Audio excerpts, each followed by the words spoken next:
Hello and welcome to Colonial Outcast, the anti-imperialist podcast that your uncle would if he said things about the Super Bowl halftime performance like, I didn't understand a word he said. Why don't you play actual music?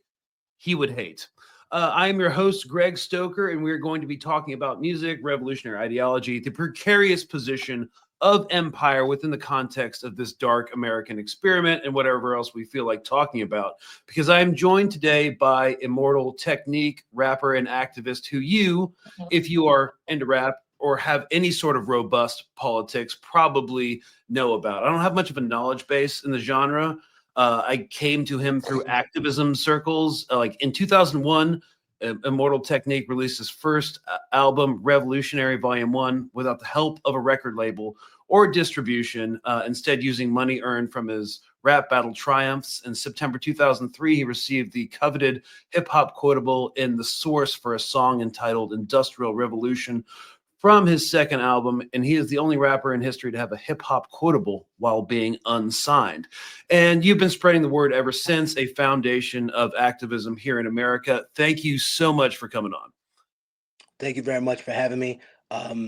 But ever since that happened, a couple of other people got an unsigned without being signed. But then I definitely was the first one. But I think a lot of people have asked me about that and said to me, what was your conflict about the traditional route? And I'll just tell you, for all the young people that are watching your show, Craig, I once told myself, hey, if I don't have a record deal by the time I'm 23, then I'm going to quit and get like a union job where I can, just be stable. And here I am in my mid 40s, and I've never had a record deal of that nature. So I tell people, carving your own path is the only way to get to where you want to be. And if you allow other people to write your story, they will never paint you in a positive light. So I figured that by going independent and having independent music, that was the only way to be able to tell the stories I wanted to tell. Also, I think that we're in a very different political climate. So I know that you have the capability to kind of superimpose images after the interview. So if you could show people the artwork from Revolutionary Volume 2, it's basically the Oval Office with the entire presidential staff shot up. And bin Laden is in there too with a bullet in his head, and there's a paper in his hand that says CIA because his CIA name was Timothy Osman. And for years, people didn't understand that connection. And I started making music in an era in very much the post 9/11 era. Sometimes Right. people associate me with the 90s, but I never actually had a record out in the 90s. I was in prison. And when I got out of being incarcerated, I came home. I was trying to get a job. I went to college or try to re-go to college, but I just felt like it wasn't giving me what I wanted. I was getting much better grades, but I kept being drawn to these battles and the songs that I had written while I was locked up. And eventually, I just started talking about these things. I wrote story rhymes, and people gravitated to it because of the realness of it. Yeah. And this is kind of like an anecdotal story. As I said, I don't really have like a solid knowledge base in like rap or hip hop, but I've known about your work since like 2003.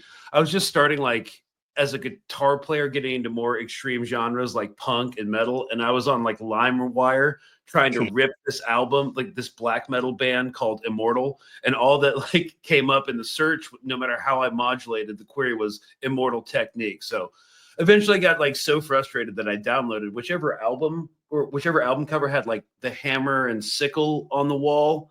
And I was like, That's Revolutionary Volume 1. So when people ask me about that, they say, yeah, "Hey, is this about like are you promoting communism or something?" And I said, "Listen, what Revolutionary Volume 1, 2, and 3 are is a progressive story. And in the very beginning, it's soldiers against the police. If you look on the back cover of Revolutionary Volume 1, there's piled up dead cops, or sorry, on the front, and in the back, there's a soldier.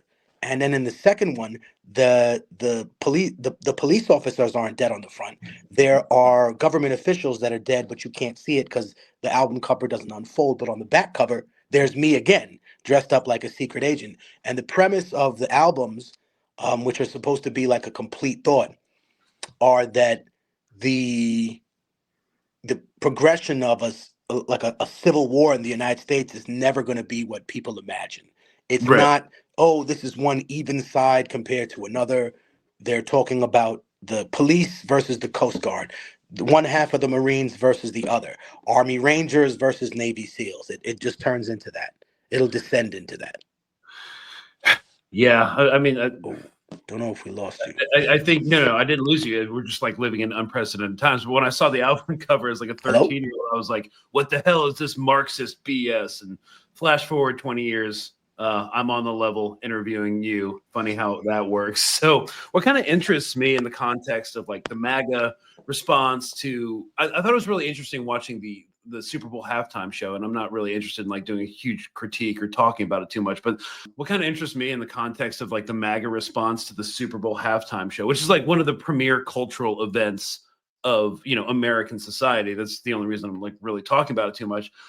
Is they say the same shit about like rap as they do about like any sort of countercultural music that I grew up with. Like, we can't understand you. Try making real music, and I don't want to like talk too much. It was just like there's a lot of division on like the left about like the Super Bowl halftime show, like what it meant, what it represented. I was like wondering if you just real quick had any thoughts about it. Sure. Well, there's two things that kind of stood out to me. One is this idea that there is a left in the United States, because Mhm. when I hear right-wing figures talk about the left, they're talking about Democrats. And those people are not Mhm. the left to me. To me, Greg, the Democratic Party is a center-right party that is based Mhm. on about business. It has an image of protecting civil rights, and it has civil rights icons that used to be involved in the party. And there are probably some progressive people on the outskirts of it. But by and large, the central command structure is based on a party of business. Yeah. And the Republican Party is a party of business too, but it has a much better outreach program for kind of religious maniacs. So when they delve into like what we discuss as counterculture, that's the other thing I wanted to say before we get into it. It's very hard for them to understand counterculture because they think they are counterculture. So how would Yeah. they possibly understand it? And my response to that always is, you see someone as delusional as Elon Musk, who obviously lives in an echo chamber, and someone has never either had the pay grade to come to him and say honestly, or to come to his friend Rogan or someone else and say, hey brother, are you counterculture when you have the presidency, the Senate, the Congress, the Supreme Court, and a plethora of oligarchs that back whatever system you have, right? Yeah. And to be fair, we're not singling out Joe. It could be any outlet of any left or right wing range to say, hey, listen, what makes you counterculture, right? You are the system now, right? Now you're striking against the empire, but you're the empire, right? You have the capacity to create and recreate all these laws and rewrite whatever you want. And somehow you're still the perpetual victim, which is what we see in the marketing of the genocide in Gaza. We're the victims, right? But we're committing these atrocities. So I think in terms of counterculture, the people that are criticizing something as nuanced as a Super Bowl performance, they wouldn't know what counterculture was. You know what I mean? If it shot them in the head, and I think that the problem is that you're looking at it from a perspective where different audiences are looking at different generations of hip hop, and even in Mhm. hip hop, that's an issue because in the '90s era that people refer to as the golden era, I know a lot of artists that came before that that were what we call the foundational rappers, like Grandmaster Caz, right, Mhm. Melly Mel. I learned from all these people. People think that, oh, KRS-One is old school. No. KRS-One is not old school. Coke La Rock is old school. KRS-One might be old school to the people that are young now, right? Biggie is old school. If you're a little kid, Nelly is old school to you, right? But the, Mhm. the reality is that these people laid a structural foundation for an art that absolutely was counterculture at the time, right? And I'll leave you with a verse, just one verse Okay. from KRS-One, and he had a song called "The Truth," and it was about religion, right? He said, "Listen to the lyric as the negative is shrinking. It's shrinking out your mind when you just decide to change your thinking. Now, one of the first things we have to switch around, of course, is Jesus Christ and him dying on the cross." He said, "You're looking at the cross, um, and surrounded in its history, with Jesus on the cross hanging in total misery. Now separate Jesus from the cross so you can see the truth about the cross and the cross's history. The cross was created by the Roman government. Its only purpose and use is capital punishment. But Jesus Christ was all about the revolution. So the cross was used in Jesus Christ's execution. See, what if Jesus Christ was hung upon a tree? Upon every church wall, that's exactly what you'd see. If Jesus Christ was shot in the head with no respect, you don't have little gold guns around your neck. If Jesus Christ was killed in an electric chair, now get it, you'd be kneeling to the electric chair with Jesus still in it. You gaze upon the cross and you see the execution and you yell, stop the violence that the cross is still used in. Do you see what I mean? The reflective nature and lyrical bounty of something of that era is perpetually different. And so even those 90s rappers that were kicking that type of knowledge, they weren't liked by the older generation that came before them. Why? Mhm. You curse too much, right? You're talking about violence and sex and drugs. This wasn't what we created hip hop for. Hip hop was an art that was meant to revitalize people. But the 90s generation had a different perspective on hip hop. So they said, listen, the civil rights generation of Black and Latino people were asking for things. We're not asking for things. Our hip hop generation, the Malcolm X generation, the Generation X people, that's how we looked at it. We didn't look at it as, please let us be part of America. We looked at it as, hey, you stole us from home and now you want us to kiss your ass and assimilate to this culture. No, fuck you. We don't Mhm. want to be part of you. We can civilize ourselves. You've never gone anywhere and civilized anybody. You've taught us a bunch of fake history. And, I always tell people, even if in the conflicts that we've had that have nothing to do with us, but shape the minds of the youth, right? Like during the war on terror, we always use the example of the Crusades. That was brought up multiple times. Oh, this is a new crusade.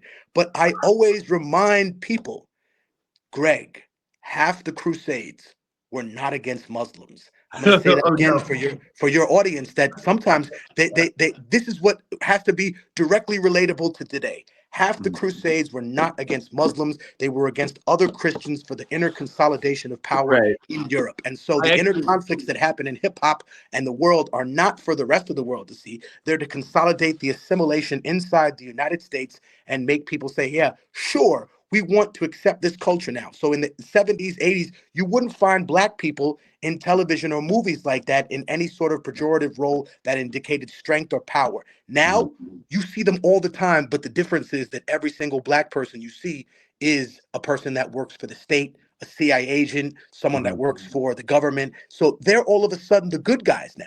Right? We get to watch movies that are basically should be funded by the State Department if they're not, because every person that's in it is some CIA agent that's miraculously found a way to not be morally bankrupt for an hour and 45 minutes. Mhm. Right? You don't see them kill kids or poison people. They're out to save the world. None of the dirty things that they have to do that are conflicting inside a human's mind are actually present in the storyline. Yeah. Kind of a really interesting point about the Crusades. In the post 9/11 era, it's kind of like reimagined that like we are fighting an existential uh, threat against like radical Islam, and we need to go reclaim the Holy Land. I mean, even Mhm. our current SecDef, Secretary of Defense, Pete Hegseth. I mean, I was arrested at his Senate confirmation hearing, but he's got like the old like Knights Templar Jerusalem cross thing going on, and um, I remember like when this SEAL team came into theater that we're doing joint operations with. They had like a bunch of like Knights Templar crosses like on their Mhm. kit patches. I was like, oh, what are you guys trying to do? You guys trying to be bankers? So this is like a long-standing thing that we've got going on. Well, just always remember the Knights Templar symbol, though, is Mhm. typically red. It has to be red. Yeah. So the difference is that Mr. Hezekiah and the rest of them that have the black cross, that's different. That represents Knights of the Christian Teutonic Order. And when people look at that or the origin of that symbol, I'll give you two examples of crusades that people never talk about. Well, three to be polite. One is the Livonian Crusade that was actually Mhm. conducted by Teutonic Knights, which is how the Baltic states were forcibly Christianized. Right? It wasn't just Islam that forcibly Christianized people. You can find multiple examples of that in Christianity, even much more than in Islam, if you want my honest opinion. Yeah. Second of all is the Cathar Crusade, which I thought is interesting because that's where we That get one was a doozy. right? Kill them all and Let sort them God out. sort them out. Right. And I think that the last one that people forget is everyone blames the Turks for the fall of Constantinople in 1453. Mhm. But by the time the Turks got to Constantinople, it was a fractured shell of itself because it had been overthrown in 1204 AD by the participants of what people call the Fourth Crusade. And that's a Yeah. book that I think people should research because it's the origin of what people call the Latin Empire. And the Latin Empire was basically when the Western European powers took over Byzantium and turned it into a money laundering operation and basically broke the Byzantine Empire into 6 different principalities: the Duchy of Achaia, the Despotate of Epirus, the Empire of Trebizond, the Empire of Nicaea, and then I believe it was one other. But I think what has transpired as a result of that is that they destroyed the buffer state between Europe and itself. So if they're confused about why Janissaries showed up in the 1500s on the doorstep of Eastern Europe, it's because they decimated the Byzantine Empire during that time. So I think it goes without saying that these individuals are playing with ancient symbolism, but that very few people have a real concrete understanding of what that actually means. Like in the Crusades, we talk about, oh man, we're fighting for freedom.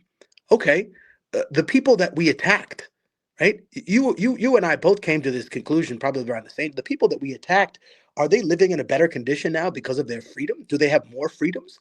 No, I think we could argue that the people of Afghanistan and Iraq were affected and have less freedoms because of this. And realistically speaking, you and me also share that fate. So the Crusades ideologically are happening again in the sense that they're not fought just for the outer conquest and expansionist policies that we typically think they are. That is only one half of the point. The other half is to consolidate power within the structure itself by saying, hey, we're in wartime. If you question me, this is against the war, right? So this started in the post 9/11 world where if you weren't pro invasion of Iraq, you hated America, right? So much so that the French, which are some of the most violent people in history, Mhm. we thought they were cowards because they wouldn't invade Iraq with us. No, according to Sykes-Picot, that's not their slice. Now, if we get involved, every time we've been involved in Syria and Lebanon, Yeah, because yeah. of Then they get involved. the But French will get involved. yeah, I mean, I do remember that time when the French wouldn't be part of the coalition, so we had to change French fries to freedom fries. Freedom fries, right? So, yeah, but the massive cognitive dissonance in retrospect, because I enlisted in Ranger Regiment like 2 days after I got my high school graduation. I was like, get me the fuck out of here. I don't care. I wasn't really even that political about it. But the cognitive dissonance was like in 2009 when I went through basic infantry training before I deployed. Like we knew that the Iraq War was a hoax. There was no weapons of mass destruction. So I was just like, over the past few years, just kind of like reflecting on the massive cognitive dissonance that I had to like willingly go into that, knowing full well that it was an illegal war. It was unjust. I was actually too young to have gone to Iraq. I was just in Afghanistan. But I don't know, like the post 9/11 propaganda was a hell of a drug. I guess I don't know but really. but I think we're still. I love that you bring that up because we're still Yeah. suffering from that. I think the what has happened as a result of that is something that and I don't know how many other people, but I've been using this term for years. I'm sure other people have too. It's called the 9/11 effect. And it's when all politics in the United States shifted to the right. So the Yeah. people that were in the center, right, were considered leftists now. The Mhm. people that were on the right are considered kind of middle ground moderates. The people on the far right are considered standard Republicans. And the lunatics that, were normally holding pencils in a cup, ranting in front of colleges, are now seen as slightly far right establishment people, whereas actual leftists are seen as communists that are trying to overthrow the country. But you and I both can look at a problem logically and say the United States used the image of black communism or black revolutionaries in the 60s and 70s to scare white people into accepting authoritarian policies that were against their will, and also by ignoring the real problem that the internal or the new civil war doesn't start because less than 3% of the population of black people are willing to become, you know, Black Panthers and start an armed war. No, Mhm. the thing that would cause the most amount of death, murder, to kill in any scenario would be when religious right wingers realize they no longer need the Republican Party. That the Republican Party is a shell of itself, and that what they want is to complete the philosophy of the religious right, which we call the Seven Mountains theory. The Seven Mountains is to reclaim the seven principles of the United States of education, the military, media, entertainment. It goes into these seven structures, but I recommend people in your audience to look that up. The seven mountains of the religious right.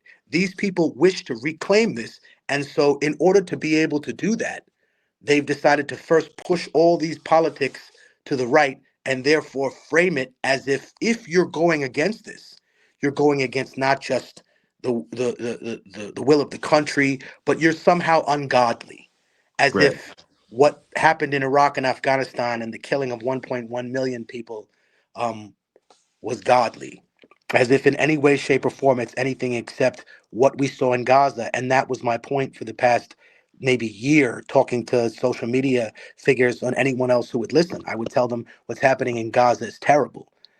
I also know that if we had social media in 2003, Mhm. the way we have it in 2024, we would have seen little children in Iraq getting rolled over by tanks. We would have seen Blackwater and Navy SEALs and whatever other branches of the military that were active in these areas killing people, perhaps indiscriminately. There would have been more dead children than we have seen in Gaza, buried under structures. You know, as a person who has a lot of military people in his family, I can tell you that I've heard some stories that made people incredibly uncomfortable to the point that they felt like killing themselves because of what they had participated in. And I even wrote a song about that I've never released, about the idea of what a soldier goes through when he decides to commit suicide. And I think that it was telling because more soldiers, and this was something that happened a few years ago, committed suicide as a result of their service than actually died in the war in Iraq. And Oh I yeah, think that figure's very been difficult around to for a long yeah, time. yeah. Yeah.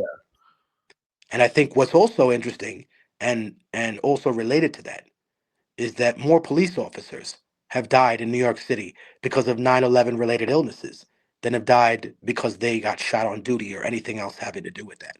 And Mhm. my point in bringing this up, Greg, is that we understand that there's a tier justice system in this country. If a police officer is caught killing someone in a hit and run, or shooting someone by accident, or they're drunk driving, or if they sexually assault a teenager, their service is taken into account, right? If you were a Mhm. doctor and you were drunk and you operated on someone, the lives of all the people you saved is not taken into account. But as a police officer, you're supposed to know the law better than anyone else, right? And They your don't. Yeah. service is taken into account. So if you sexually assault a child, there's a different system for you. And I'm not just going by, oh, this is communist leftist propaganda. No, for the people that are watching your show because they secretly hate you, fuck you. Look it up on your own. Be mad at reality, not me. It's not a narrative. The truth is not a narrative. That's just what it is. So my point in bringing that up, Greg, is that if the country will lie to its tier one citizens, what the fuck do you think that it cares about us? They told those people, when people ask me, oh, you're a 9/11 conspiracy theorist, I said, no, I'm not. I've never come up with a conspiracy. My conspiracy is that the government was not truthful about all the aspects of 9/11. And I left it at that. And when people ask, how can you justify that? I say simply, they told people the air was safe to breathe because they wanted to get Wall Street back online. And meanwhile, there was a chemical weapons depot or some sort of chemical facility on the 88th floor or the 83rd floor of the World Trade Center. And everyone in New York knew about it, you know? And Mhm. Rudy Giuliani had famously placed his counterterrorism headquarters in Tower 2, I believe it was, which is why he was on the street at the time. So when people ask me, oh, you think they lied? I said, well, they lied to their tier one civilians and citizens that the air was safe to breathe, and they watched them die and then denied them medical benefits for the better part of 20 years. So you think they care about telling you the truth because you're a Democrat or a Republican? Like, who's being naive now, Kay? Right? For the people that watch The Godfather, who's being naive now? At some point, we have to accept that whatever you choose to identify politically as, this government doesn't see them telling you the truth as a priority. they see you like a child, and they Yeah. treat you like one in that sense. Yeah, even when you're like in the system, you don't get told all the information. Like when we were prepping to go to Syria, I had a top secret security clearance, and I still wasn't getting like, and I was code word cleared for the entire theater. I still wasn't getting like half of the information, or like, I had no access to like official reports about like who we were funding, what militias, like what Have you, militants have you ever going. heard of a military program called the Jason Group? Jason Group? No, let me Jason just. Group is the Vietnam era military thing. It just reminded me of what you brought up. So my father went Oh, to Columbia. Jason. Oh, it's an advisory group. Yeah. So the Okay. Jason Group, my father believes that was active at Columbia University when he was there.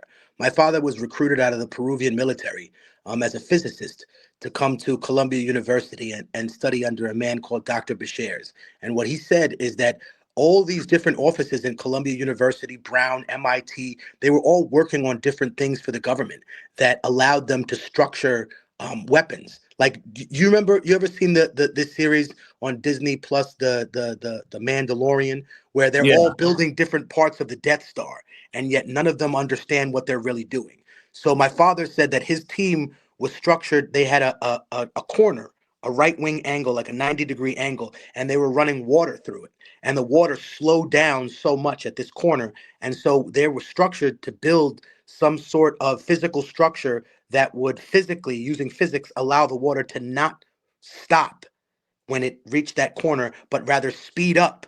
And then every time it touched the corner to speed up. And this was apparently put inside a cooling system for nuclear reactors. And other people had different things that they were set up to do. So in terms of keeping people out of the loop, like they did to you in the military, that's par for the course for every aspect of what this government has to do. Now, whether it's for their security purposes or simply for keeping the public ignorant to what they're spending money on, while claiming that they don't have money for you, is insane, Yeah. because that's the government's trick. They got $28 trillion, and they're like, oh yeah, I gave your money to these immigrants, so they can rage bait you and to be angry at those people instead of the Yeah. fact that they just spent $280,000 on a wrench. Yeah. And I don't know if you saw this story. It's breaking right now.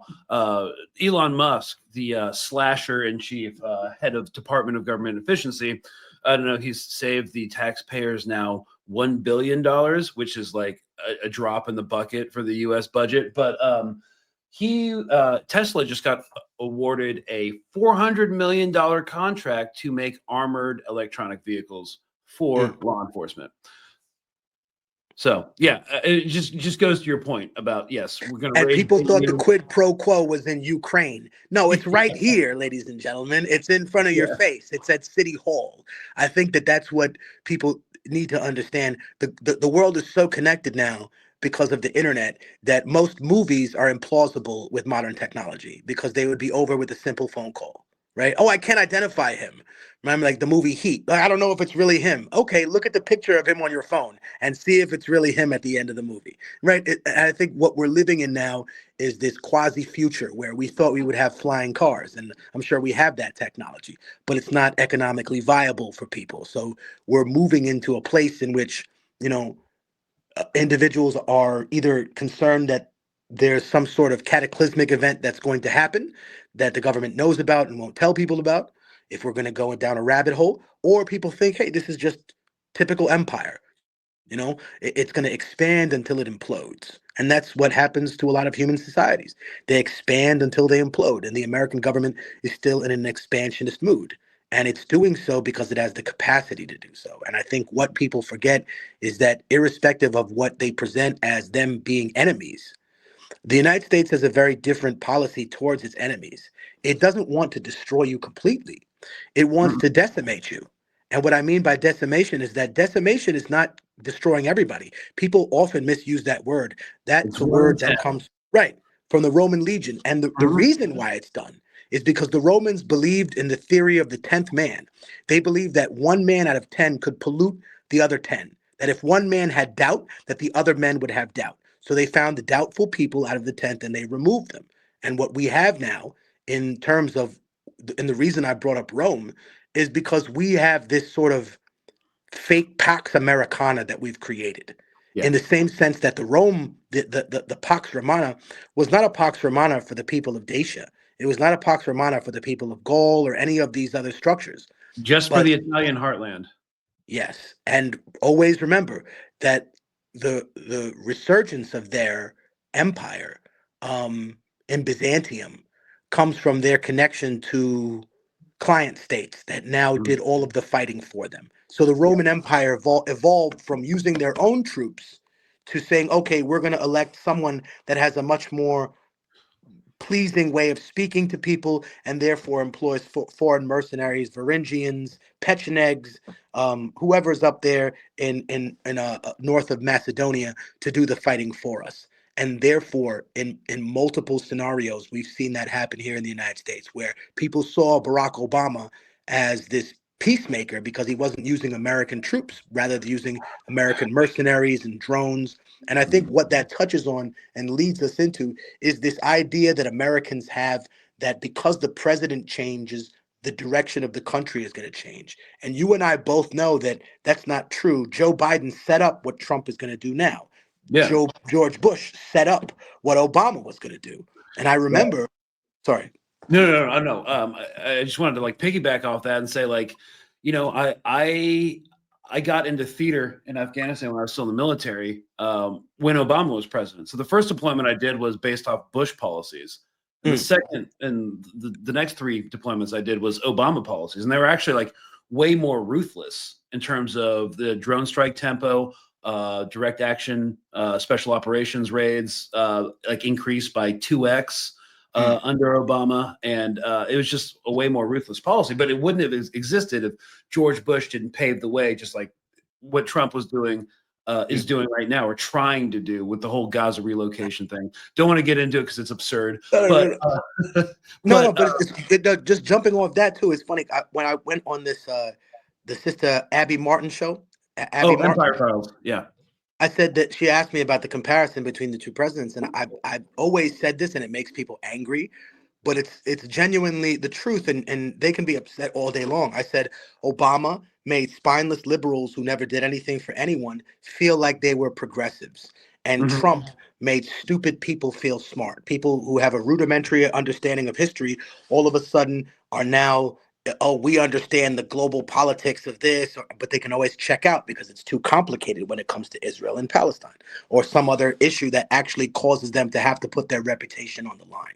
And in this case, that's what we're experiencing now in terms of having whatever media representation and open debate on any live streaming channel. We're not getting that factored in. So essentially, what we have is half the story missing all the time. Yeah. There's no I point mean, of origin, right? There's right. no one mentions 1948 when we discuss Israel and Palestine, except the people that want to have a historical discussion. And what I noticed is that during those discussions, people typically come at individuals who are attacking the status quo the way a fourth-rate lawyer would. And what I mean by that is if you're a fourth-rate lawyer and you have a witness on the stand that's incriminating your client, that has evidence that they murdered somebody, that was a witness to it, the only way, the only route for you is to discredit the witness. You cannot argue with the facts. So what you have to do is change the nature of how people view the witness. So what we see happening in terms of Palestine is that they can't dispute the facts. So what they have to do is attack the character of the people who are witnessing it and willing to say, hey, the emperor has no clothes. There are 30,000 dead children. You people claim to care about Christian lives, right? But now you've become the Pope during the Cathar Crusade. Oh, are the children dead in Palestine? Are they Christian or Muslim? Well, if they're Christian, then I guess Jesus will know them when they get there. So Yeah. they're going to be fine. Yeah. Sorry, I had to relook up the exact quote. Kill them all, let God sort them out was is a informal slogan of the Green Berets, but it was kill them all, God will know his own. Yeah. Yeah, God will know his own. And I think what's telling about that is when you look at that particular era, people forget that the Crusades did not just encompass these areas in the Middle East. There was a crusade in Spain because the Moors held Spain for the better Yeah. part of years. Yeah, And they also advanced it, that was the Reconquista. If the Reconquista. yeah. But also remember that the Reconquista is important because it's capped off with with an Alhambra decree that says that all Jews and Muslims will leave Spain under penalty of confiscation of property or person.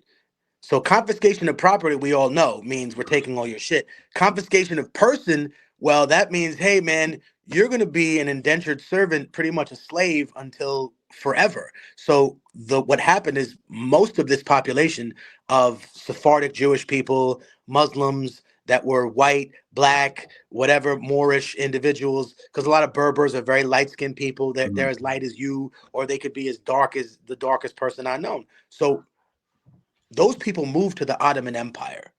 And Yeah. so what's interesting is a lot of historians are re-examining World War One and saying that that is actually the last crusade, not the ones we had before. Because World War One is Europe and its European powers re-entering the Middle East, occupying those areas and cutting the original countries into these new kind of military subsections, like the way the South was during Reconstruction.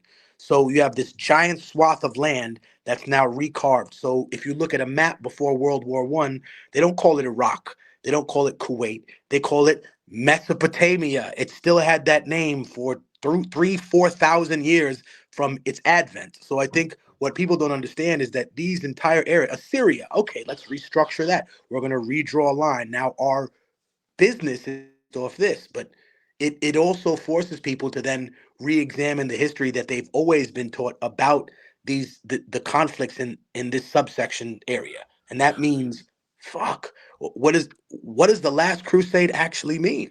Well, it means that we think that we're a Christian nation, and yet the higher ups are saying no. In the same way that the crusades were formed, outer conflict for inner consolidation of the Catholic Church.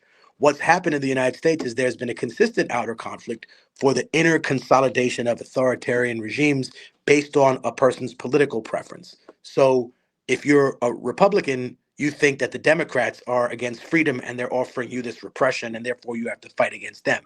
And if you're on the opposite side, then you think those other people are in the way of freedom. So what's happening is that there is this conflict that causes the government to say, okay, we need to make sure our citizens don't attack each other. We need to make sure they're safe. We need to come to a general consensus, this sort of squeezing the ball until they're just one mass of people. It is very much so an inner consolidation of power. And what I explain to people that are from Russia and China when they ask me about the US media, I say, listen, you can build 10 more RTs. You can build a million more Chinese broadcast channels. That won't help you in Mhm. the information war with the United States. I Yeah. said because it's not about news channels for them. The foreign policy of the United States is mixed into every show that we have on television. It's mixed into 98% of the movies that touch a screen. You're sitting through propaganda literally every day of your life, and you just don't notice it. Yeah, what was so interesting about like mainstream media? I think people equate like CNN with a liberal news as being a liberal news source. And I just remember when Elon Musk, gave his heart to the crowd. I was watching two CNN pundits talk about it, and they're supposed to be like adversarial to the right. Let's just say reductively, and they're like, "Oh, well, what was that? Oh, we knew what that was. Our audience is smart, and they can make their own decisions about what that was. It's just not a gesture you generally see in American politics." And I was like getting a flashback to like a 1930s like history class about how like the liberal media was completely walked hand in hand into fascism with the Nazis. I think what also is interesting is that the people that I've met that are liberals, they think that their left is the problem. They think Yeah. the people that are left of me are the problem. And what I've noticed about liberals is that they fight hardest against those people. They're willing to fight harder against those people because realistically speaking, Greg, those people want to change the world. The Republicans that they're supposed to be fighting against want to keep the world exactly the same way as it is now, with the balance of power always being one way or the other. But the new right is different than the old right. They're the paleo conservatives. They see it as a religious struggle against evil, right? And I think when it comes to cultural politics, right? When it comes to these culture wars that keep getting brought up, and people ask me, well, how do you feel about, oh, these trans people, these other people come to my page and ask me all kinds of crazy stuff. And I always say to them, I say, oh, you know what's interesting? Let's talk about that for a second. Identifying as something that you think people can clearly see, because this is your point, I'm saying. I have people on the right that I've been friends with for years. They didn't start out on the right. That's kind of where they ended up. And I don't banish these people out of my life. I mean, I take them less seriously when they say things like Joe Biden's a communist. Yeah, 1 point Yes, less than 1% for infrastructure. He's a real fucking Joseph Stalin, you moron. Anything left of the hunting the homeless for sport is now socialism. You that leadless pencil of an imagination is what you got. So by the time I'm done with them, other people are like, all right, when you talk to him, you gotta read a book first. You can't just talk to him like that. So I say to them, look, you're being fed this idea that this is some massive culture war. Oh, these identifications. Okay, I got a better identification for you. When Russian crude, right, that Europe was screaming about India and the rest of Latin America, you people are animals, you're supporting the war in Ukraine. Okay, when Russian crude, which is 90% of what Europe leaves on, goes into a substation in Poland or Romania and it's processed there, it gets to identify as NATO fucking processed oil. It gets to identify as European Union processed oil. When a European comes to the United States and says, hey, I've been here for 12 minutes and now I'm an American and I'm more American than the people that have been here for thousands of years because I identify as an American, that to me is more destructive to our society than children that are going through some human issue. And look, I'm not a psychologist. I'm not here to comment on what gender issues are. To be honest, I tell people that what I see as an infiltration of government is when they tell you anything about sexuality. And what I see that's different about religion is this idea that God created the universe, right? That he made the stars, the planets, he made galaxies and all these places, right? And he's really, really concerned with this one little planet where this one little hominid is living. And he's so focused on what that hominid does when the lights go out and they're under the covers. You think God has time for this shit? Do you think God, while he's building a supernova, has time to wonder if you sucked a cock in your life? Do you think God gives a fuck about that? Because if he doesn't, he's not God. He is what we call Big a brother. no, it's like I'm looking for the word inexact, but basically it's an anthropomorphization of God. Yeah. It's giving human characteristics to something that doesn't have human characteristics. So it's like Tony, that you've turned God into Tony the tiger, right? A tiger that talks and acts like a person. So you believe that God now is this anthropomorphic image of what you say it is. Because in the Bible, there are so many things that we can bring up in terms of how one conflicting image is stuck on politics. Jesus Christ himself said it's easier for a camel to walk through the eye of a needle than it is for a rich person to enter the kingdom of heaven. Right. So And it of wasn't course, like he was against class warfare. yeah, no, he absolutely was, which is why he was executed by the state. And I'm glad you brought that up, because when it comes to this identity politics, it doesn't originate, from necessarily the right or the Republicans or the GOP and their mouthpieces. Because I remember watching a rally for Hillary's campaign in 2016. She had this infamous quote, and I think they just replayed it on Breaking Points recently. And it's about class warfare, because they really started this like identity politics to block actual progressive left movements. Because she said, we could vote for Bernie Sanders. We can regulate and take it to the bankers. But is that going to solve racism? Is it going to solve sexism? No. And and that one quote was like the entire encapsulation of why she lost to Trump. And now I'm just saying the Trump thing, the Trump camp doing the same sort of thing. So with their campaign against DEI, which was another iteration of their war against wokeism, COVID-19, which was an iteration of their war against critical race theory, starting all the way back with Black Lives Matter. So, yeah, it's both sides, both like what we would call centrist or center right, which I think we both agree would liberals fall into, and the actual MAGA world. They're doing the same exact thing. Anything to not talk about class. And I think that there's one more thing that we have to bring up. And I know a lot of people that, let's say that they're very offended by what MAGA does. They see you and I criticizing the Democratic Party as not helping. But I always tell people that these criticisms don't come from a place of ingrained hatred. They come from a place where you see someone and you realize that their potential is much higher than what it is and that they've wasted their fucking life. And essentially, that's what I see when I see liberals, because the definition of a modern American liberal to me, and I hope the ones that are watching your show take this personally, because this message is for you.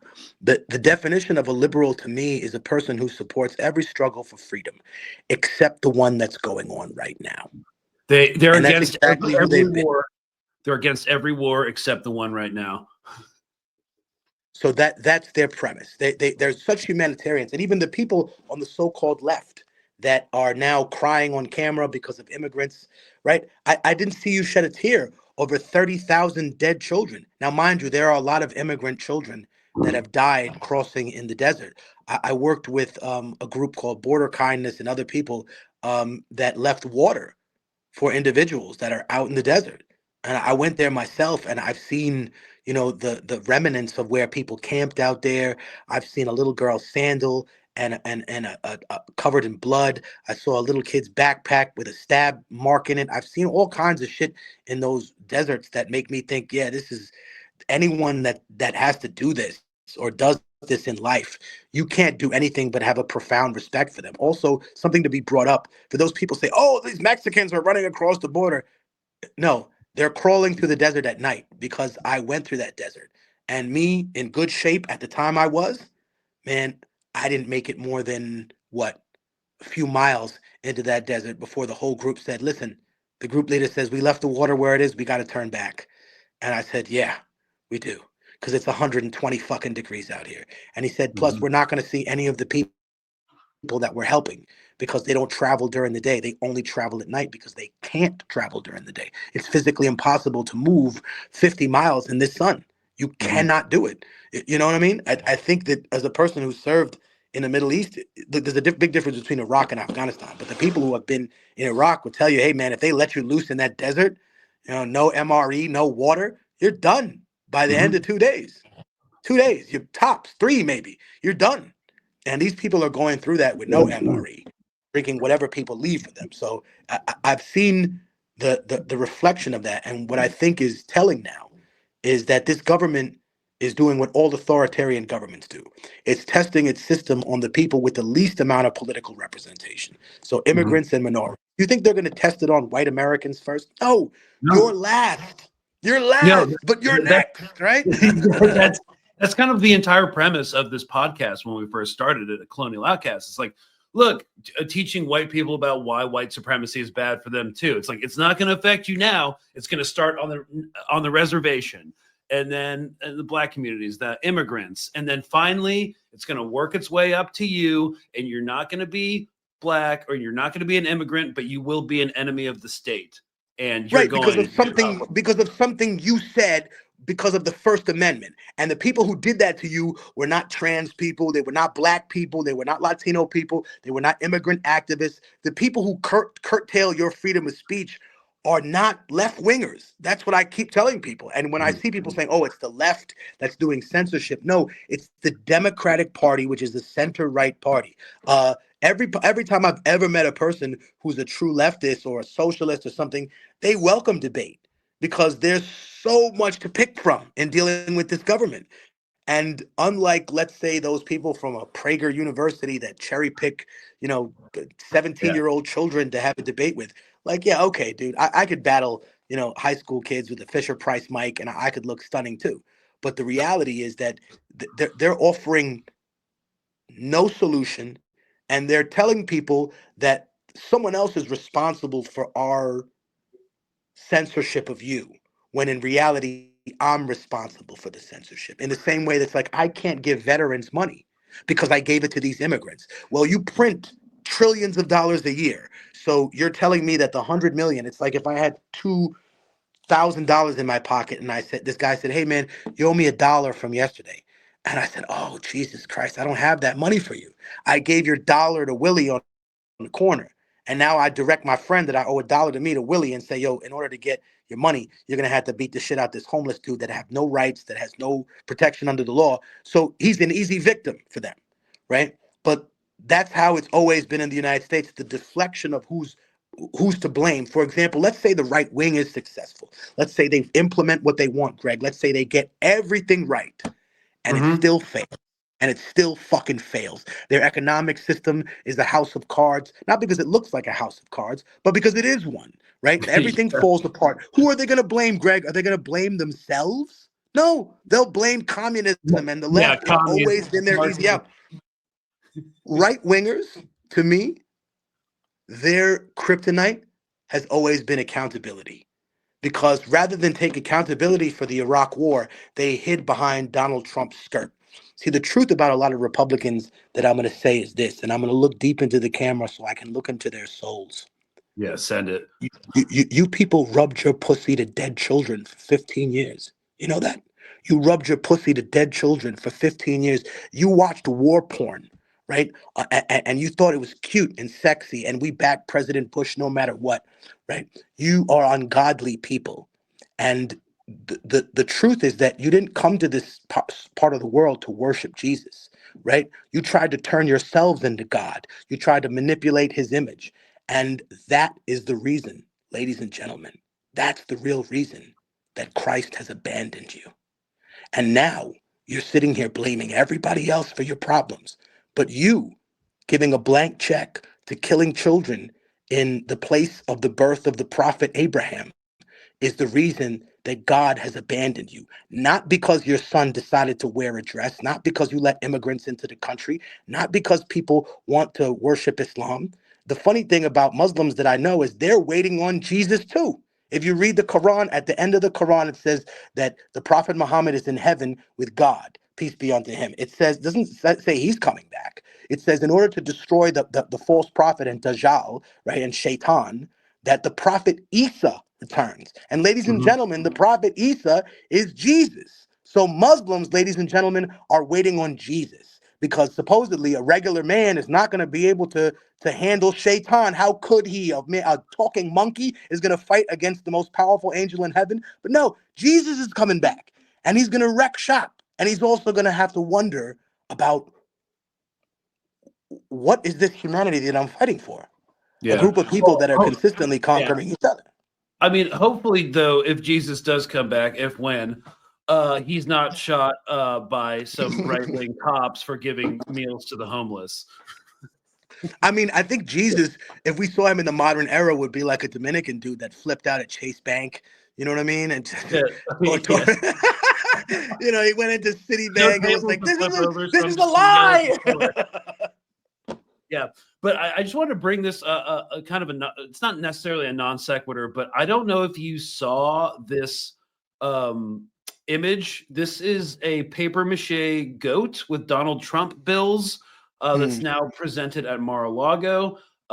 This should be on display at every MAGA church. And I just made the comment, when you're a Christian who's never actually read the Bible, under capitalism, the golden calf has transformed into a paper mache money goat. It's like they're I so love that. detached from from Well, like listen, anything.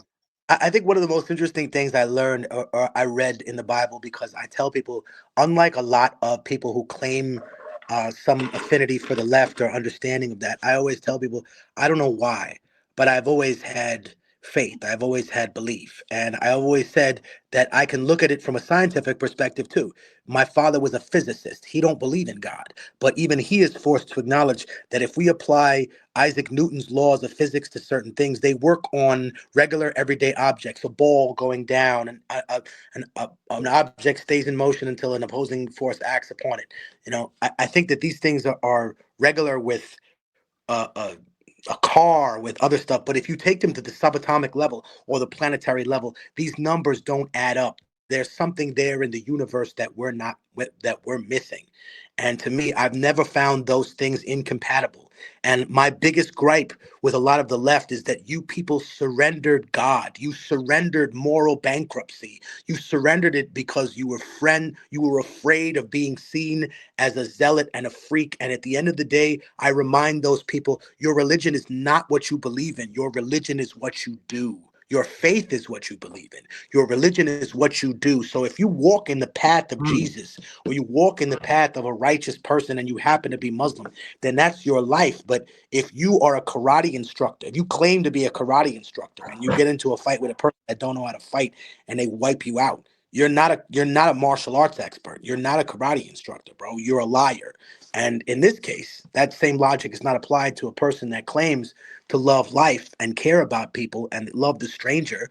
And if Jesus was born today, he would be born in a Mexican hoopty, in a modern day manger, And I think that that's what we're discussing. We're saying, hey, if the Savior does come back, do you think he comes back as some rich, pampered kid in society? Or is this a Siddhartha story? Because that's the other aspect of it. If we're looking at religious comparisons, that's who Buddha was. He didn't come from Yeah. a shit like I'm living in complete shit here. The Romans are killing children. No, Buddha was born to a life of luxury. Buddha was born in Siddhartha's palace where his father wouldn't let him see people. And the story of Buddha is very different, where he says, no, I reject all this. And he sees an Mhm. old man and he doesn't even know what the old man is in the story. He goes, what are you? He goes, I'm what happens when people get old. I've never seen that. My father's never allowed me to see that. And in many ways, the reason I bring this up is because to most Americans, whether they know it or not, your daddy's like the government. And he's never let you see the things that are actually out there. He's never let you see an old person. You are Siddhartha. You're living in this magical place that if you think this place is ghetto, and I remind my cousins and everybody else, oh, this is so ghetto. Yeah? I'll take you to Peru, where we come from, bro. You'll see No. ghetto. There's running water in them projects. There's actually walls that connect, right? The food that people eat outside is actually food. It's not like in Peru where people are starving and they make these little dishes where they have like ground beef and they put cardboard in it to fatten it up. And this is what the rest of the world is living through: ultimate Yeah. poverty. And No, I mean, when I was exposed to that on a real level. I lived in Mumbai for a while, and oh shit, yeah, so yeah, extreme poverty. extreme, like like 1,000-year generations of just abject poverty too.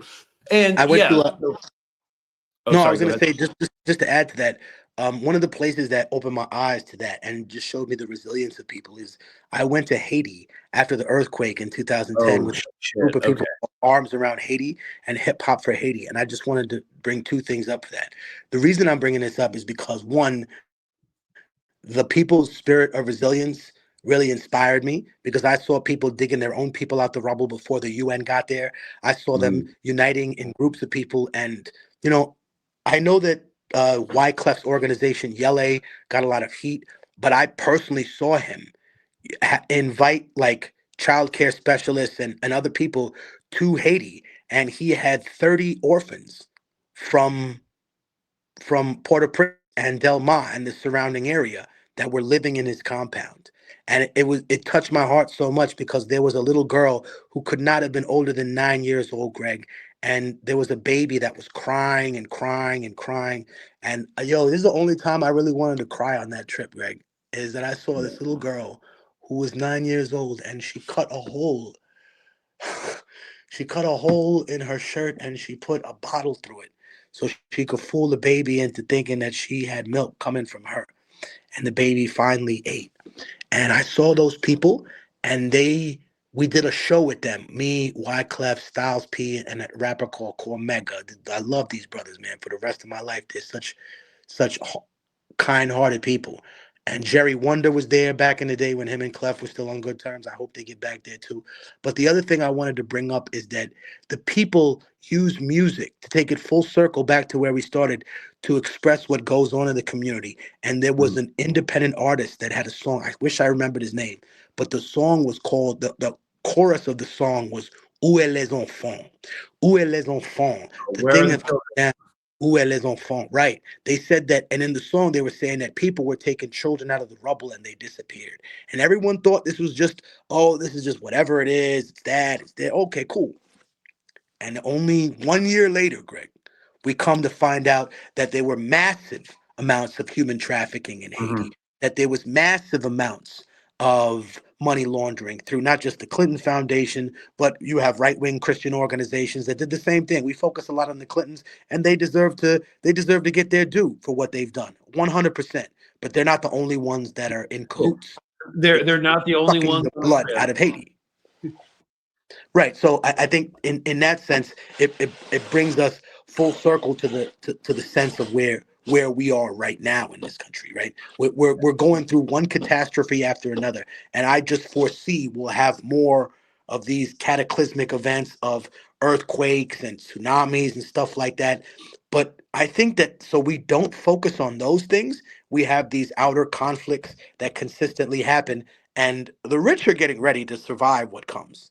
Yeah, I mean But they're building their bunkers, and these outer conflicts. I mean, this is something I talk about often because I usually focus on foreign policy more so than domestic policy. But mm, one of the main things that I say we as like I call it the MIMAC, the military industrial media and academic complex, because they all work together.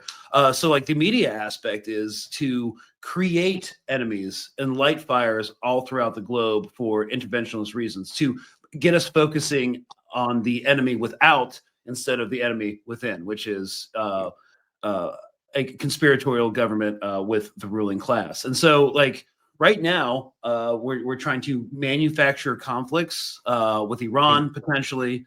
Now you have Trump saying that we're going to ethnically cleanse Gaza. I've done episodes on this. It's not feasible. Jordan would collapse. Egypt would collapse, etc. We've already talked about it ad nauseum. But what's interesting right now is that I feel like as an imperial state, the imperialism, because there's not the same consent as there were, like as there was in the post 9/11 era, like for actual direct intervention wars, like U.S. boots on the ground, that no longer exists. And also, there's disillusionment with the war in Ukraine. Like we spent like hundreds of billions of dollars on that for what it now seems like it's going to end as a frozen conflict with Russia in control of serious territory in the Donbass. So what was that for? What mm. was the 20 years of the global war on terror for? We And gave even the within, Afghanistan back to the Taliban 100%. Yeah. We've yeah, come full circle with that. yeah, come full circle. And now I just don't see like the media and academic complexes able to manufacture public consent for imperial wars anymore. Of course, there's going to be corporate raiding. Right. Trump has just via executive order made bribing foreign politicians legal again. Essentially, that's kind of reductive when it comes to the bill. But I think the imperialism is going to turn inward now on our own people because there's not anything to really do. Like we can't fight China over the Strait of Taiwan. Invading Iran and fighting Iran is completely strategically infeasible. So like, what else are we going to do? Like we have to focus this energy somewhere. So I think like now the new enemy has become in a very militarized way, obviously immigrants, undocumented workers, and now it's just going to work its way up the social ladder towards everybody who is just an enemy of the state now. And I don't know if you saw this article now. Speaking of that, The Intercept broke this yesterday. ICE wants to know if you're posting negative things about it online. ICE wants to hire contractors to monitor social media for threats. Those who criticize the agencies could be pulled into the dragnet. Hi, my name is Greg Stoker. I used to have a top secret security clearance. I'm very deep in the system, and fuck ICE. You can waste your time building a dossier on me if you need to.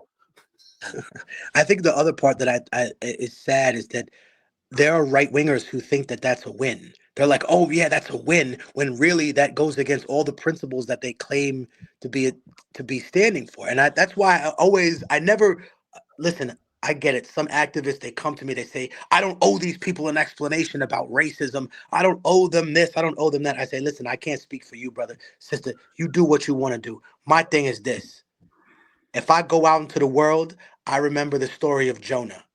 Jonah was the person that rejected what God told him. God said, "Hey, go talk to these people." He said, "No, I won't. These people are crazy. They're going to kill me." And he goes through this whole ordeal. But the thing that was inspiring me about the story is that when he was on the ship, he got on the ship and he escaped.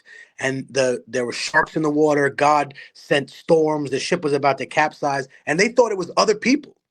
And so they were going to throw this other man in the water. And Jonah steps up and he says, "No, no, no, it's me. I'm the one. It's my fault. It's my fault. I didn't listen to God. Throw me in the water, and I tell you God is real. Throw me in the water, and everything will dissipate." And so when they throw him in the water, everything dissipates. And when his ordeal is over, he goes to this town and preaches. Now, I think what's interesting about the story is, imagine if you were on a boat and you were going through a torrential storm, and a guy gets there and he says, "Listen, God is real." And you're like, "Shut the fuck up, dude. Listen, I don't know what you're on." And he goes, "No, seriously, throw me in the water and everything's going to change."